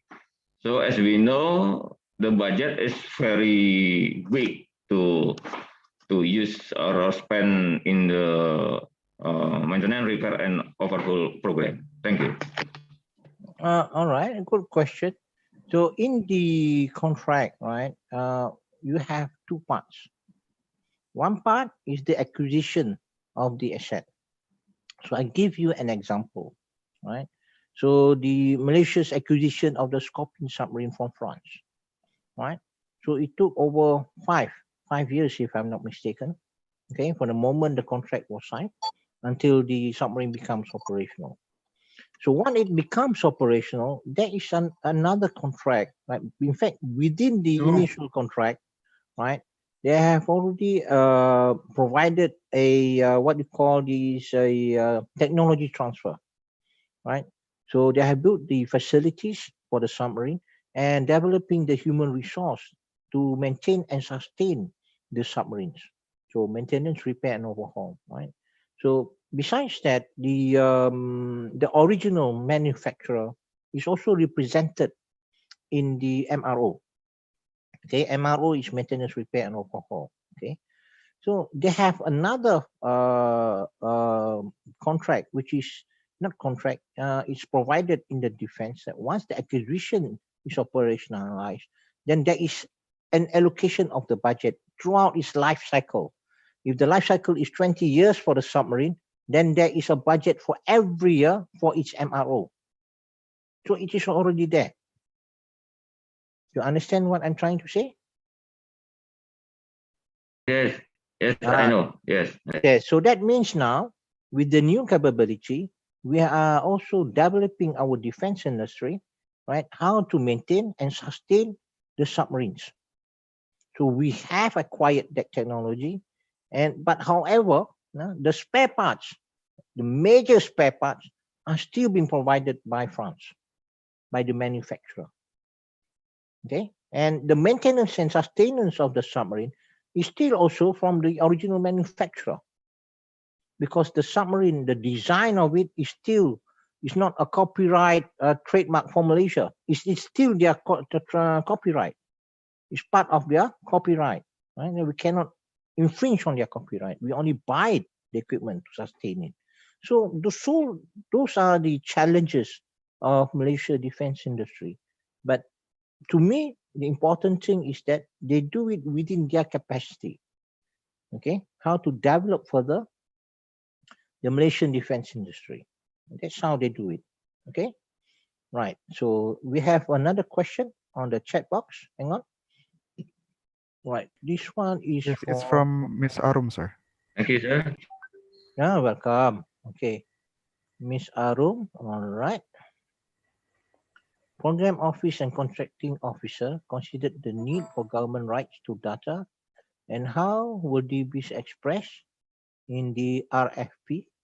If there is potential for contractor to have proprietary rights to its application, does the acquisition strategy and the resulting RFP include the necessary requirements and non-disclosure agreements so that the government and its support contractors can have the needed access to the data generated by these applicants? Very good question. Now that is very technical. I will try and answer to the best of my ability. Okay. Now, the thing is that whatever, like I said, whatever equipment that we acquire from the original manufacturer, right, from overseas, okay, they have the copyright reserve of that weapon. They only sell it to us. Okay, so obviously, like I mentioned, there need to be a certain win-win situation. Right, so the transfer of technology, the development and training of personnel, of human resource, and so on. But not all the information are given to us because they need to safeguard it, because they do not want their competitor to know, right, the technical information of the weapon system. Okay, so like I said, it is a very challenging situation, but more important thing is the collaboration between the parties involved, right?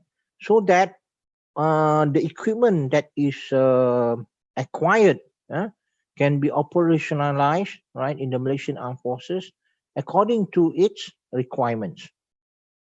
Okay, So non-disclosure agreements is, like I said, is like saying that you cannot say this, you cannot say that. Is like I said, it is in the military, whether you like it or not. We are in defense and security, so a lot of the information cannot be divulged in the openly. Sometimes it need to be carefully given out, okay, so that it does not to protect the defense interest, right? The defense people in its operation, the conduct of its operations. Okay, so I hope you can understand that. Now, data generated. Obviously, data is generated from the moment that the equipment was introduced for purchase. Okay, if you don't have data representation, how does the Malaysian Armed Forces personnel is able to evaluate that equipment or that defense platform, right? For whether does it comply with the specifications that the Malaysian Armed Forces needs. So obviously, right, the very technical aspect, say for example, the material used in the development of that defense platform, right, and how it is designed, and also from the production of it. But those are all trade secrets. Okay, so those information, those data are not given to us. What we are concerned is the performance, the operational capability of that defense equipment, how to maintain it, how to sustain it within its life cycle. And then obviously we need to also prepare for its replacement. Okay, so every weapon system or defense equipment, we have the life cycle and also the plan on how and when we should replace it. In fact, before that point arrives, right, the Malaysian Armed Forces, we have already staff, the experts who are experienced in their respective fields, right, looking at the weapon platforms available, not only off the shelf, but also within the Malaysian defense industry. Okay, whether the Malaysian defense industry is capable of producing, or they have produced that equipment and they've exported it overseas, right? And whether it is applicable to the specifications that we require. And in most cases, we do. And that's what we did. But obviously, it is still within the defense industry, right? It's not as big like having a a jet, right, that is capable of overcoming the F-35. We don't have that. So like I said, what we do is within our own capacity and capability. Okay, good question. So next question is, right, from Uli Nesti Pratiwi. Okay, supply chain risk management, including performance of all source intelligence, threat assessment for suppliers of all critical components. I think I've already explained that, right? So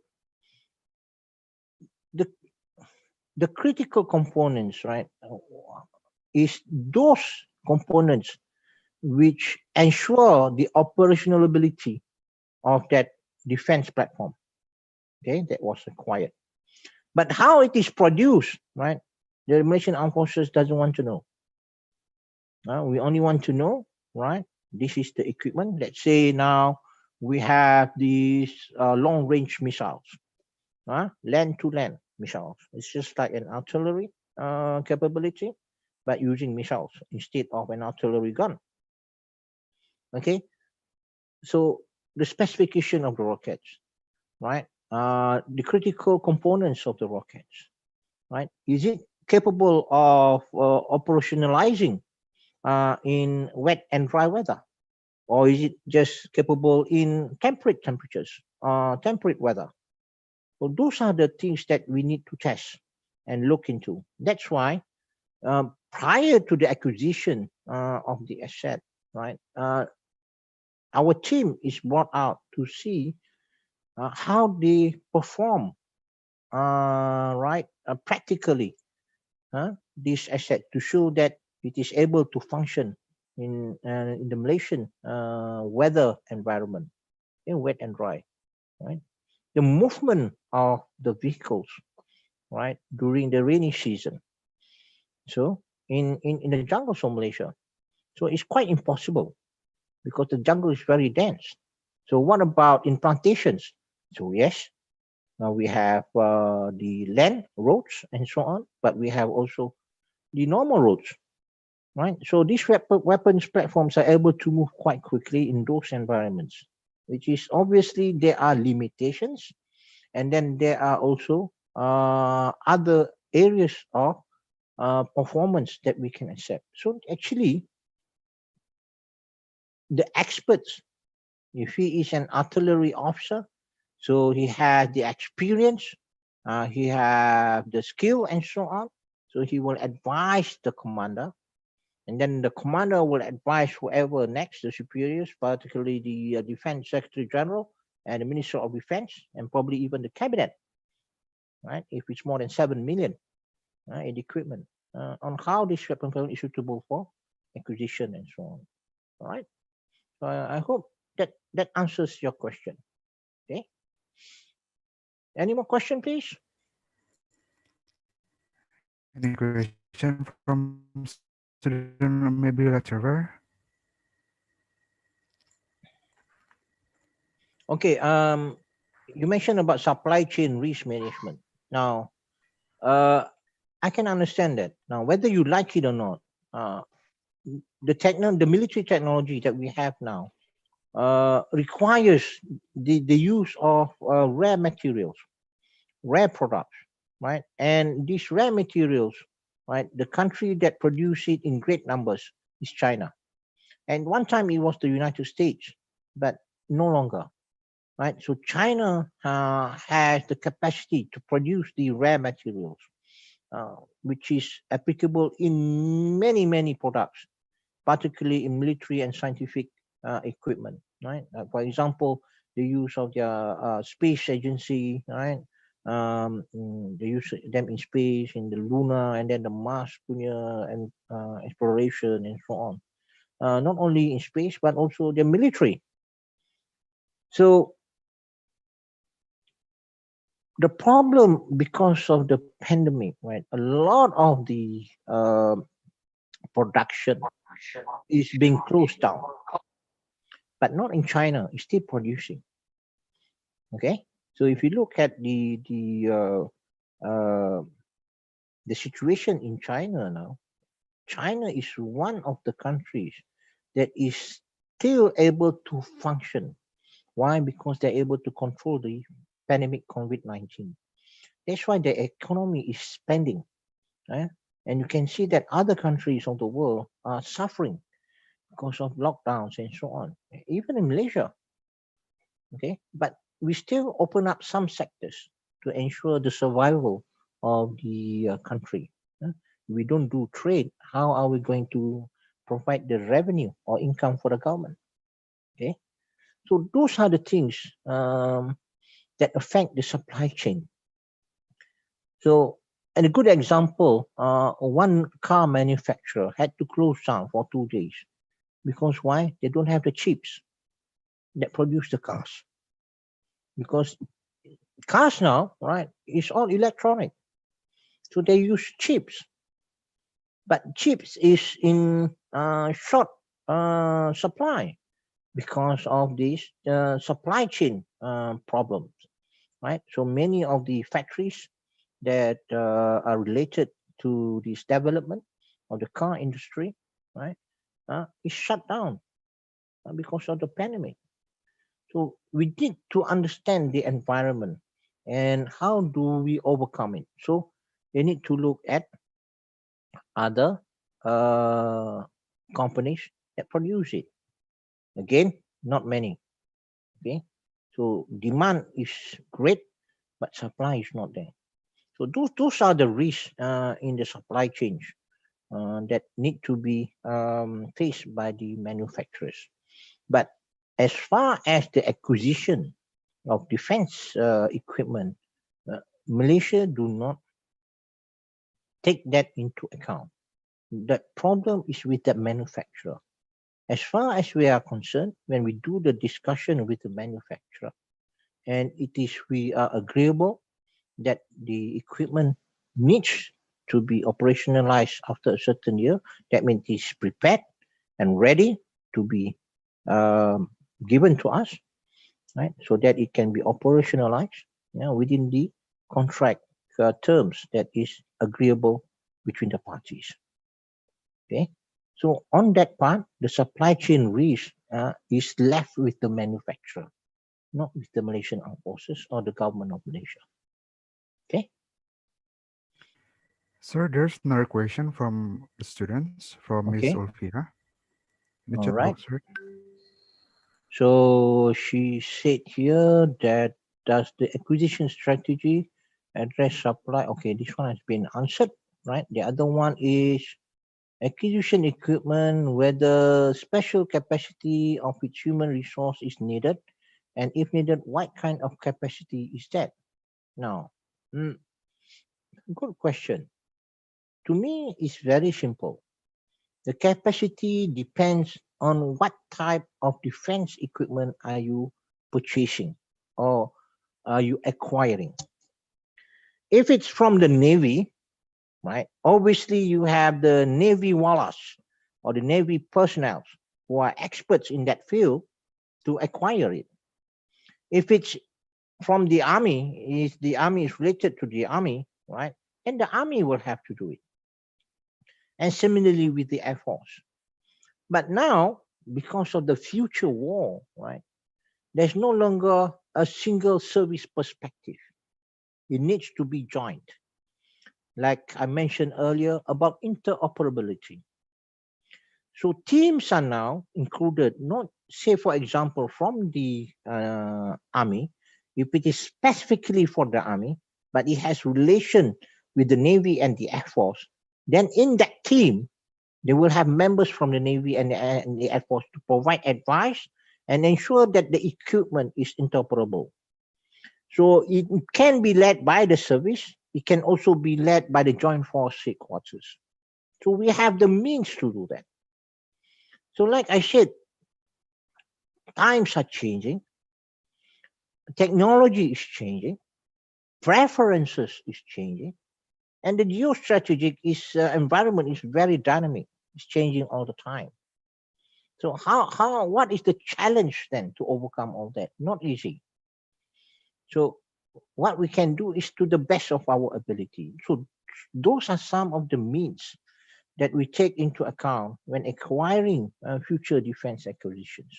So we look back at our previous experiences on how to further improve the quality, right, of purchasing defense equipment for the future defense requirement of this country, right? So obviously, if we do not look at just at the equipment, we also look at the human resource equipment.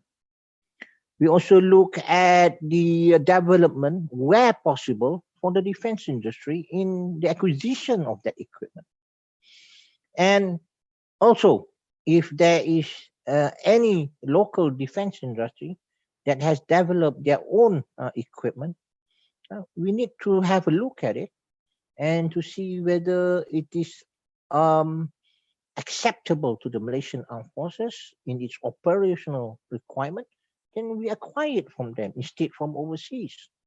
So that's some of the decisions that are being made at the Ministry of Defense. Now, within the Ministry of Defense, we have a committee that ensures the development, the continued development of the Malaysian defense industry. Okay, so I hope in part that answers your question when it comes to capacity. Okay, so the capacity depends on the acquisition of the asset that we made. But take note, right? Whether you like it or not, the future war is going to be a combination of the Navy, Air Force, and also the Army. But if we look at the developed countries now, they don't only have the Army, the Air Force, and the Navy, but they also now have the Space Force. Because the space is another warfare frontier for the future war. So whoever controls space can now look at other countries, right? So if you are under the ground in a tunnel, they can even detect you. So in the future war is going to be very complex, highly technological, right? And for countries like Malaysia, it's about survivability. How do we survive in that sort of environment? So we need to be clever in doing that. That's why Malaysia stresses on diplomacy. Okay, so we talk, then we come to a win-win situation, not only with the major powers of the world, but also countries in the region. Okay. Right. Any more question, please? All right. There are one more question, sir. All right. Again, about transparency in defense procurement. Okay, based on Malaysia, there are the Official Secret Act and its amendments to be adhered by government officials on classified information. Okay, in Indonesia, we have problems in keeping the acquisition transparent because Indonesian people are very enthusiastic in paying attention to the entry and exit of government budget. So, bagaimana pemerintah Malaysia membatasi campur tangan masyarakat untuk mengetahui informasi rahsia dalam defense procurement? Thank you, sir. Very good question. Now,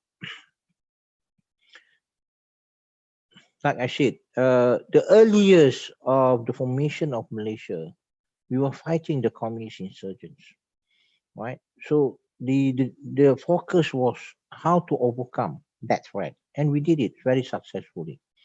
So a lot of the information, right, with regards to defense, was not passed on to the people. So whatever we acquire, we just acquired for the purpose of defeating the communist insurgency. But after the end of the communist insurgency, beginning of the 1990s, the modernization of the Malaysian armed forces, that's when we start to develop and modernize the Malaysian armed forces. However, we do not have a defense white paper, but we have a national defense policy. So we follow that.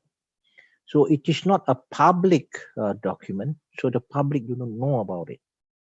But it is, you must understand that despite that, right, the people are represented in parliament. So all these acquisitions, like I mentioned, it is presented to the cabinet, and also when it presented to the cabinet, it must also get the feedback from the what you call this, the backbenchers or the opponents, right? Now who are not in government, but they are at the parliament to criticize or to see the transparency and so on. But again, despite all the efforts, right, we still have cases of what you call this corruption. Okay, so I think Najib is a good case. All right, so billions of dollars was mentioned in many articles, so I cannot say anything about it. Okay, but how far that is true is up to the court to decide, and it's still in the process. But like I said, despite all the efforts, right, being done, okay, is looking back at our experiences. So in 2019, with the new government, to ensure transparency so that the public understand and knows what is happening with the security and defense needs of Malaysia, for the first time, we have a defense white paper. So it is discussed publicly in parliament, right? And it's also, the people can buy a copy of it. And they can go through the general information that is available in that budget book, right? So the people now understand, right? Why do we purchase such equipment?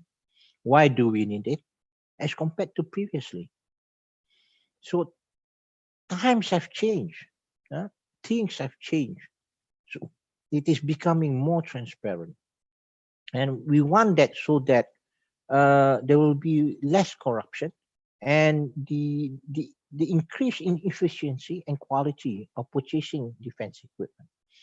Now, recently, the finance minister said by 2022, next year, right, they're going to be payments going to make only electronically online, electronically. So no more cash. So that means, right, so there is a continuous effort by the government to ensure that the experiences that we have, the bad side that we have previously, is improved in the future, so that there is value for money on public funds, which is the budget.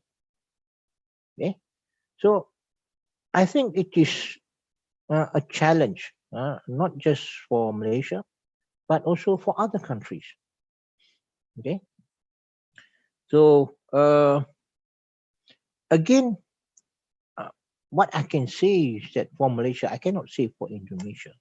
What I can say for Malaysia is that things are changing, right? These cultures, right, needs to be changed. So the defense white paper provided that avenue. So I pray that later on, right, when obviously, right, the defense white paper will be reviewed over time, and new information, new policies will be upgraded to look at the requirement of the future of this country.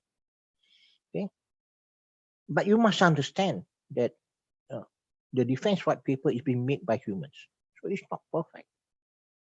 So there are rooms for improvements. So like anything that we do, right, there are always room for improvement. Okay, so I hope that answers your questions. Okay, now we have another question by Muhammad Daris. Okay, sometime as a procurement team, and the team must produce the honor estimate of price.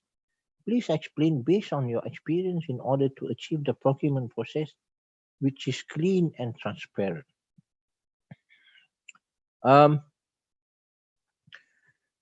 Frankly speaking, okay, I do not have any experience with procurement, but I am a person, right? I was a director that overlook all the purchases made by the Malaysian Armed Forces, and through my superior, we report directly to the Chief of Defence Force. So I monitor all these defense purchases being made. I was the director of strategic management. So reporting on all the defense financing through my general, my superior, to the Chief of Defence Force, and sometimes to the Chiefs of Navy, Air Force, and the Army, including the Chief of Defence Force, where and when applicable. So from that experience, right, in most cases, what we did is we really actually conform to the legal requirement, right? So at the same time, right, we also ensure that whatever was planned from the previous year in the budget, right, is spent according to plan.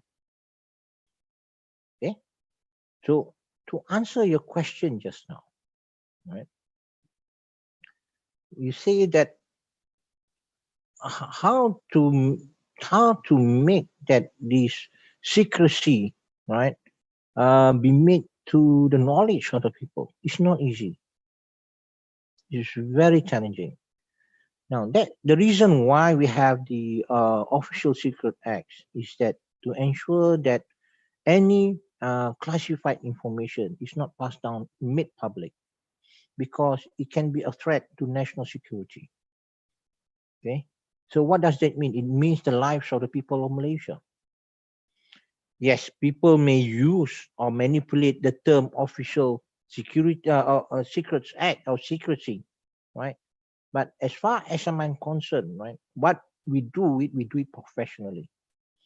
We must do the best of our ability. From my experience, that whatever money that was allocated by the public was spent according to what was planned in the defense budget. Obviously, there are times we need to change it because circumstances change. Say, for example, in the operational expenditure, right, we have an unplanned visit from our friends, right? Let's say from one of the Asian countries, but it was not prepared in the budget because it was planned last year. So what do we do about it? So we look back at our budget, which we have prioritized. Where can we find the funds, right, to allocate for this visit? Okay, obviously you need the vehicles, you need the hotels, you need the food, and so on. Now that comes with the delegation. So we propose back some changes, minor changes to the budget for that allocation, and we go to the Secretary General. So any expenditure below 7 million, we only need the approval of the Ministry of Defense Secretary General. And it is within the legal framework provided by the government and by the country. Okay, so that's how we adjust any changes. So we just don't do it for the sake of doing it. So there are certain processes and procedures that we need to follow within the legal framework. So back to the secrecy, right? Information that is given out, we have a spokesperson for the Ministry of for the Malaysian Armed Forces and also for the Ministry of Defense. So whatever is provided to the press, to the public, right, is provided in a sense that it doesn't complicate the security and defense of the country. So that's all I can say. I think it's very similar with Indonesia, okay, and for any country for that matter. So they jealously guard the secrecy of their defense and also security. All right. Right. So next question is From Mr. Sunarto, sir. all right. So it's about the Muhammad Daris just now. Okay, he said about hang on, the technical specification and also estimate price. Okay. Now, when the team is established to procure the equipment, right? So we have many bidders. So out of all the bidders, we choose probably 3, the best. Okay. From that 3, then the team is sent out to examine, right, the specifications and at the same time discuss the price in terms of payments and so on. Okay. So we have the financing experts from the finance department in the Ministry of Defense and also the Ministry of Finance, right? So they have the experience on how big acquisitions are being made, particularly for the Malaysian Armed Forces, right? For the Ministry of Defense. So how do they include it so that in such a way that the final say, right, or the final agreement, which is documented, right, is a win-win situation. You cannot just take everything for yourself. Obviously, the manufacturer also wants something back, right? So it's a win-win situation. So it also benefits the manufacturer who is about to sell the weapon platform. And at the same time, it's also good for the Malaysian Armed Forces and Ministry of Defense, for that matter, in the acquisition of that defense system. Okay, so the price has already been fixed. So let's say now one tender, one bidder say is 7 million, another say 8 million, another say 10 million, but they will have reasons why they have that. Okay, say for example, this 7 million is just the equipment and the training and the support. We don't have anything else. So the 8 million, okay, sir, we have, and it's not only the defense equipment, but we also provide training, not only for the personnel, but also for the not technology transfer, right? We establish a local company to also assist in the maintenance, right, and repair of this equipment. Okay, but to a certain extent, not everything. Okay, so some of the repairs and overhaul needs to be sent back to the original manufacturer. But the final one, the 10 million, says, okay, you purchase the asset, you provide the training, not only for the military personnel, but also for the vendors, the knowledge transfer, right, for the people, defense industry, right? So collaboration with a defense company that is related to that acquisition, right? At the same time, right, providing specific maintenance, repair, and overhaul. So they build the infrastructure together, right? And they also assist in the maintenance, repair, and overhaul of those defense equipment. So in the end, right, it is up to the tender board to decide, not for me. My part is to ensure the specifications and so on is done properly. That part, right, is the boss of the tender board. And finally, it needs to get the approval of the Ministry of Finance and also the Cabinet. Okay, so the process is quite tedious. Like I said, whether earlier in my lecture, whether you like it or not, it is a bureaucratic process. So it involves many levels. You cannot run away from it. Why? Because all this is public money. So it needs to be accounted for, right? Best value for money. Okay, good. So next question is from Sunarto Randa. Okay. The development of defense equipment independently, we need acquisition institution to be able to develop the results of research and development that have been made by researchers. What is your opinion about this acquisition institution? Is it really needed at this time?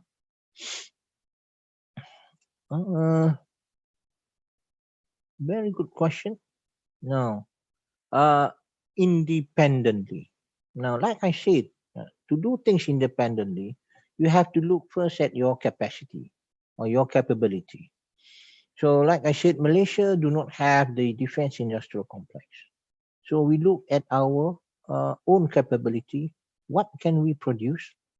What we can do, all right, with regards to the technology transfer, to the training, and so on, right, that benefit both parties, okay, from the original equipment manufacturer right up to the Ministry of Defense or the defense industry itself. Okay? And obviously the Malaysian government and the interests of the people. So it looks at the whole concept of that. Okay, so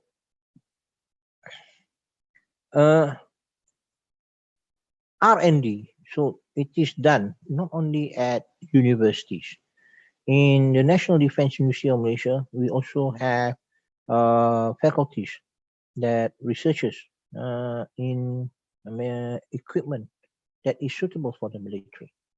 Okay, for example, the use of bamboo in the construction of equipment. Buildings and so on. Okay, so it was applicable in circumstances such as the welfare of veterans. So the research in bamboo development for building as a building material, right, is much more economical to assist the government and also the Veterans Association in helping out those veterans who are in dire need of assistance, particularly those who have land, but they have a very, what you call it, old house that needs to be repaired, rebuilt, and so on. So that's how we assist. But on the bigger perspective, right, is the collaboration not only with the Ministry of Defense, but also STRIDE, the R&D department in the Ministry of Defense, and also with national defense universities and other universities that relate to that particular defense equipment. So again, such institution, right? Such institution, it depends on the country. So in Malaysia, right, it's relevant. But how relevant is it? How relevant is it? It is subject to debate. Like I said, we are all human beings. There's nothing perfect. Obviously, there will be some deficiencies, but obviously there will be some good things as well. You cannot run away from it. So it is about the continuation of improvements to be made in such areas. But certain areas, you cannot do anything about it because Malaysia do not have that capacity. A good example is highly technological defense equipment, like the F-35. We don't have that industrial complex to build such aircraft. So those are examples which I can give you. All right. So I hope that answers your questions. Right. Any more questions, please? So, Herda, how much time do we have? I think that's all the question from the students, sir. Oh, that's it. Yeah, the question and answer session is over. Oh, okay. Now, maybe let me invite a representative of student to deliver a brief opinion or maybe summary related to today's presentation, sir. Please. Okay, please for Mr. Daris.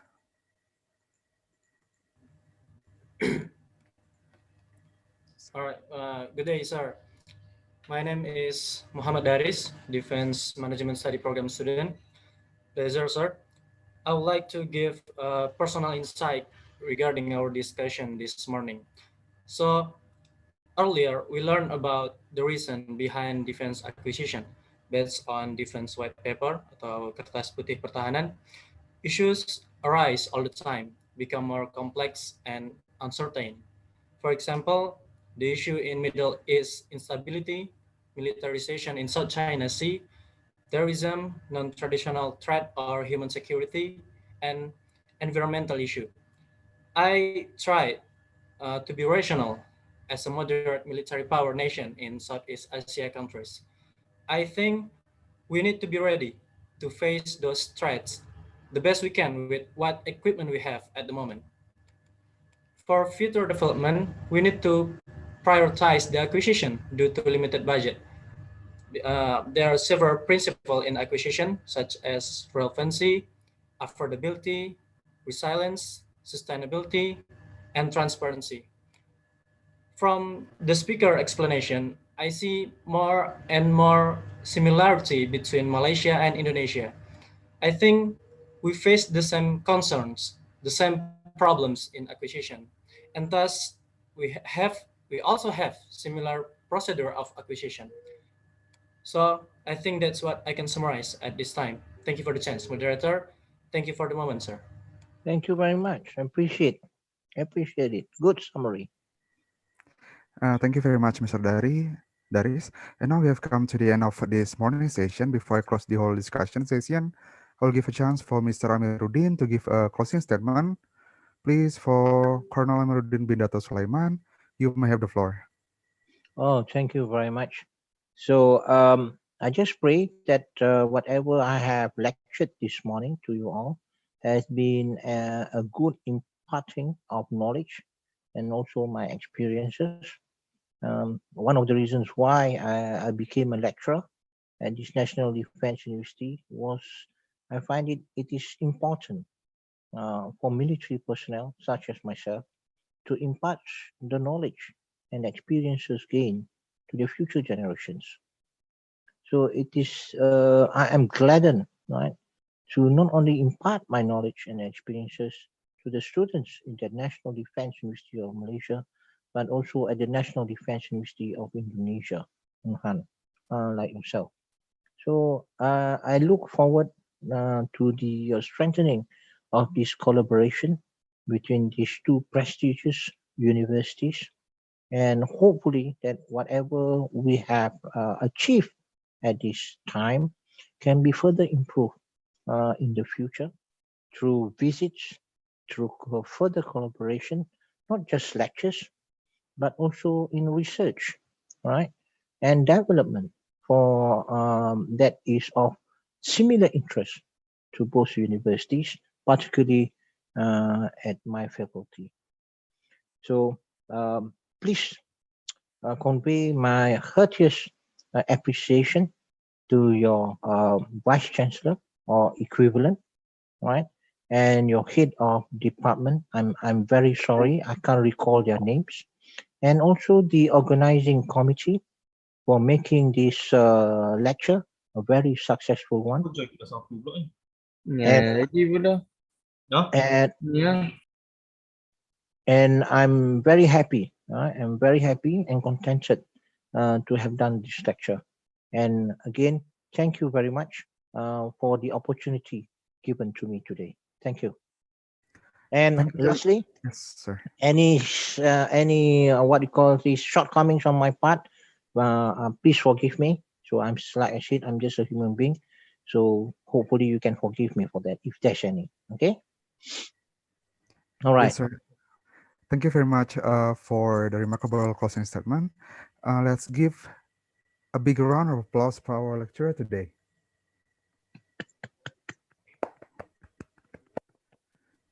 So once again, I would like to give a big gratitude to our lecturer this morning, Mr. Amaruddin, for the wonderful presentation and explanation. And also, I thank you for all enthusiastic participants for joining this session.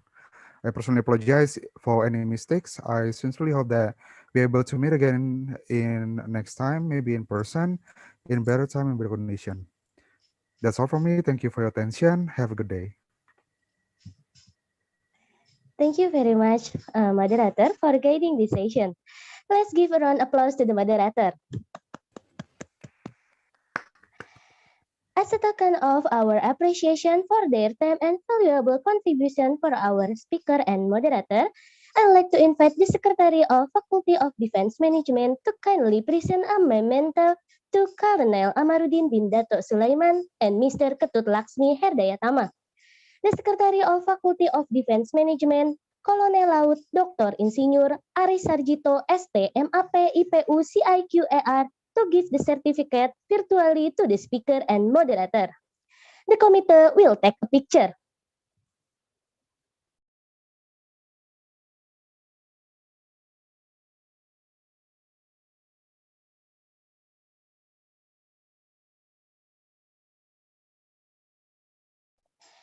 Sorry, sir, your speaker, your mute, your speaker, sorry.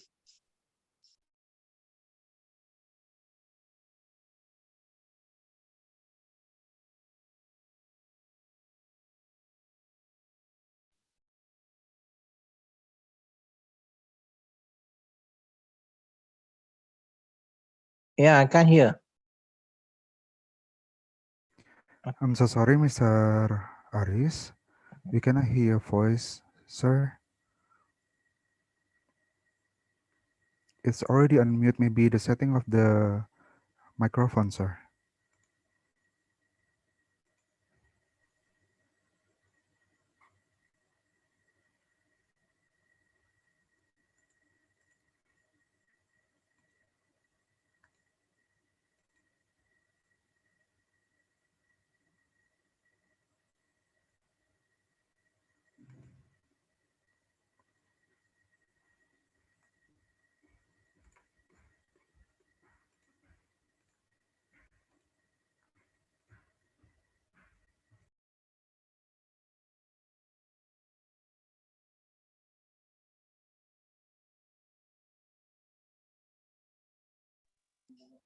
Okay, sorry. I think this is any problem. Okay, please wait again.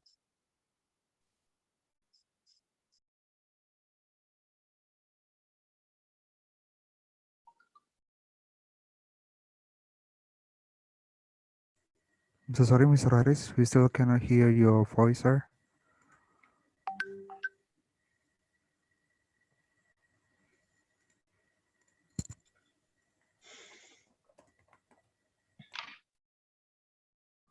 Ambil alih aja.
Siap, Bapak. Terdengar, Pak. Oke, pakai laptop saya. Okay, thank you for Mr. Colonel Amiruddin with incredible presentation. Now I to express our gratitude upon the speaker and moderator in this session. I'm Secretary of Defense Management Program Study on behalf on the Dean Faculty of Defense Management of the Republic of Indonesia, Defense University, will award certificate of appreciation to the speaker and moderator. May all the information delivered in this session be useful for all of us. The certificate is awarded to the speaker, Colonel Amiruddin bin Dato Sulaiman. Thank you very much, Colonel Dr. IR Aris. Really appreciate it.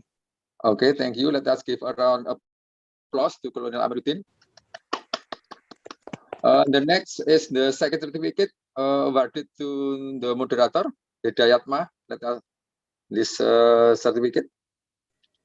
Next certificate, please. For moderator. Yes, thank you very much, sir. Okay, give applause to moderator. That's all for this season. Thank you. And now I would like to read closing remarks from the Dean of the Defense Management Faculty in the Republic of Indonesia Defense University on the Overseas Study Program 2021. Assalamualaikum warahmatullahi wabarakatuh. Good morning. Best wishes for all us. Salam. Namo Buddhaya. Om Swastiastu. The Honorable Rector of the Republic of Indonesia Defense University, Vice Admiral Prof. Dr. Amarul Octavian, Naib Counselor of National Defense University of Malaysia, Lieutenant General Dato' Hasagaya bin Abdullah, Dean Faculty of Defense Studies and Management of National Defense University of Malaysia, Lieutenant Colonel Prof. Madya Arifin bin Ismail, Vice Dean of Defense Management Faculty of the Republic of Indonesia Defense University, Air Vice Marshal Anton Iman Santoso, all secretaries of study program and lecturers of Defense Management Faculty of the Republic of Indonesia Defense University, all lecturers and students of National Defense University of Malaysia, all students of Defense Management Faculty of the Republic of Indonesia Defense University, and all students all of Faculty of Defense Studies and Management, National Defense University of Malaysia, who are proud of. We praise the presence of God Almighty, because only by God's grace we are still given health and strength in the implementation of the overseas study program, starting from the opening to the closing of the Defense Management Faculty. Alhamdulillah, it has been 5 days of implementation of the overseas study program online, start from 21 to 25 June 2021. As the Dean of the Defense Management Faculty of the Republic of Indonesia Defense University, allow me to give an highest acknowledgement and thank you for the willing of the speaker, lecturer, and students that participate in this activity. Thank you for your help, support, and cooperation. Ladies and gentlemen, I suggest the students to immediately complete reports of the activities and research results and the final outcomes in the form of a journal. In addition, prepare for seminar of overseas study program activities result of the Defense Management Faculty Unhan RI. Hope the materials that have been obtained from the implementation of overseas study program can provide additional insight of knowledge and experience to students and implement to science that have been earned to conduct research in the field of defense management program, energy security program, and defense economic program. Thank you. This is my welcome. Wassalamualaikum warahmatullahi wabarakatuh. Salam, Om Santi Santi Om, Nim Nama Budaya, Salam Kebajikan. Jakarta, June 2021. The Dean of Defense Management Faculty, the Republic of Defense University, Dr. Kasih Briantoro, SIMM MTR Han, Laksamana Muda Teknik. Thank you, sir. And good day for all. I appreciate for these activities who conduct with no, I think no problem. Yeah, from start from now, conducting with make me happy because this can enrich our knowledge about Malaysian defense policy. Okay, thank you once again. Good day. Assalamualaikum warahmatullahi wabarakatuh. Selamat siang. Waalaikumsalam warahmatullahi wabarakatuh. Thank you to you too. Thank you, MC. Time for yours. Before closing session, please allow us to have a photo session for documentation of today's agenda. For all the participation, please turn on your camera. For all the participants, please post Salam Bela Negara to the camera. On the count of 3. 1, 2, 3. Salam Bela Negara. Salam bela negara. Once more. 1, 2, 3. Salam Bela Negara. Once again, we would like to thank the speaker who have given knowledge and experience to all of us. May all knowledge we have gained be useful for us. The honorable participant, we have now come to the end of our session, the overseas study today. May I thank you very much for your participation. On behalf of the organizer, we would like to apologize for all mistakes during this session. Putih-putih bunga melati, harum wangi di pagi hari. Agenda hari ini cukup di sini, jika rindu harap hubungi. We would like also to remind all of us to implementing health protocol by washing your hand, wear your mask, and keep your distance. Let us to closing the session by saying hamdalah, alhamdulillahirabbil alamin. Wassalamualaikum warahmatullahi wabarakatuh. Om Santi Santi Santi Om, Nama Budaya, salam kebajikan, salam bela negara. Waalaikumsalam. Waalaikumsalam warahmatullahi wabarakatuh. Thank you very much, sir, once again. Okay. Jumpa lagi. Yes, sir. Thank you, sir. Thank you. Jumpa lagi.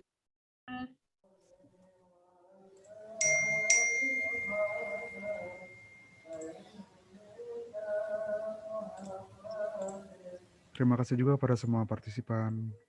Selamat siang, selamat beristirahat. Selamat siang. Ya, selamat siang, Ibu Nora. Selamat siang. Siang, Bu Nora. Iya. Terima kasih, Bu. Terima kasih, Bu. Siang, iya, hebat semua. Terus, terima kasih mentor pelaksanaannya. Iya. Kenapa trouble laptop? Laptopnya ternyata iya. Bahwa saya bisa menerima suara, tapi ternyata suara saya nggak bisa terima. Akhirnya saya buka pakai HP ini sekarang. Untuk mahasiswa saya, terima kasih atas pelaksanaannya. Berjalan lancar. Teguran biar untuk ses prodi saja, tapi saya ke mahasiswa saya tidak ada teguran. Terima kasih pelaksanaannya. Terima kasih, Pak. Daris, Terima kasih, ya, Bapak. terima kasih. Tua, Herda, Yesi, dan semuanya ya yang berpartisipasi. Ini kita WFA dulu. di lockdown dulu di Salemba. Siap, Pak. Itu saya rasa. Iya, Pak. Sehat selalu Bapak, Ibu Itu Rifa ya. semuanya. Terima kasih banyak. Iya, Pak. Sesuai dengan Rifa ini.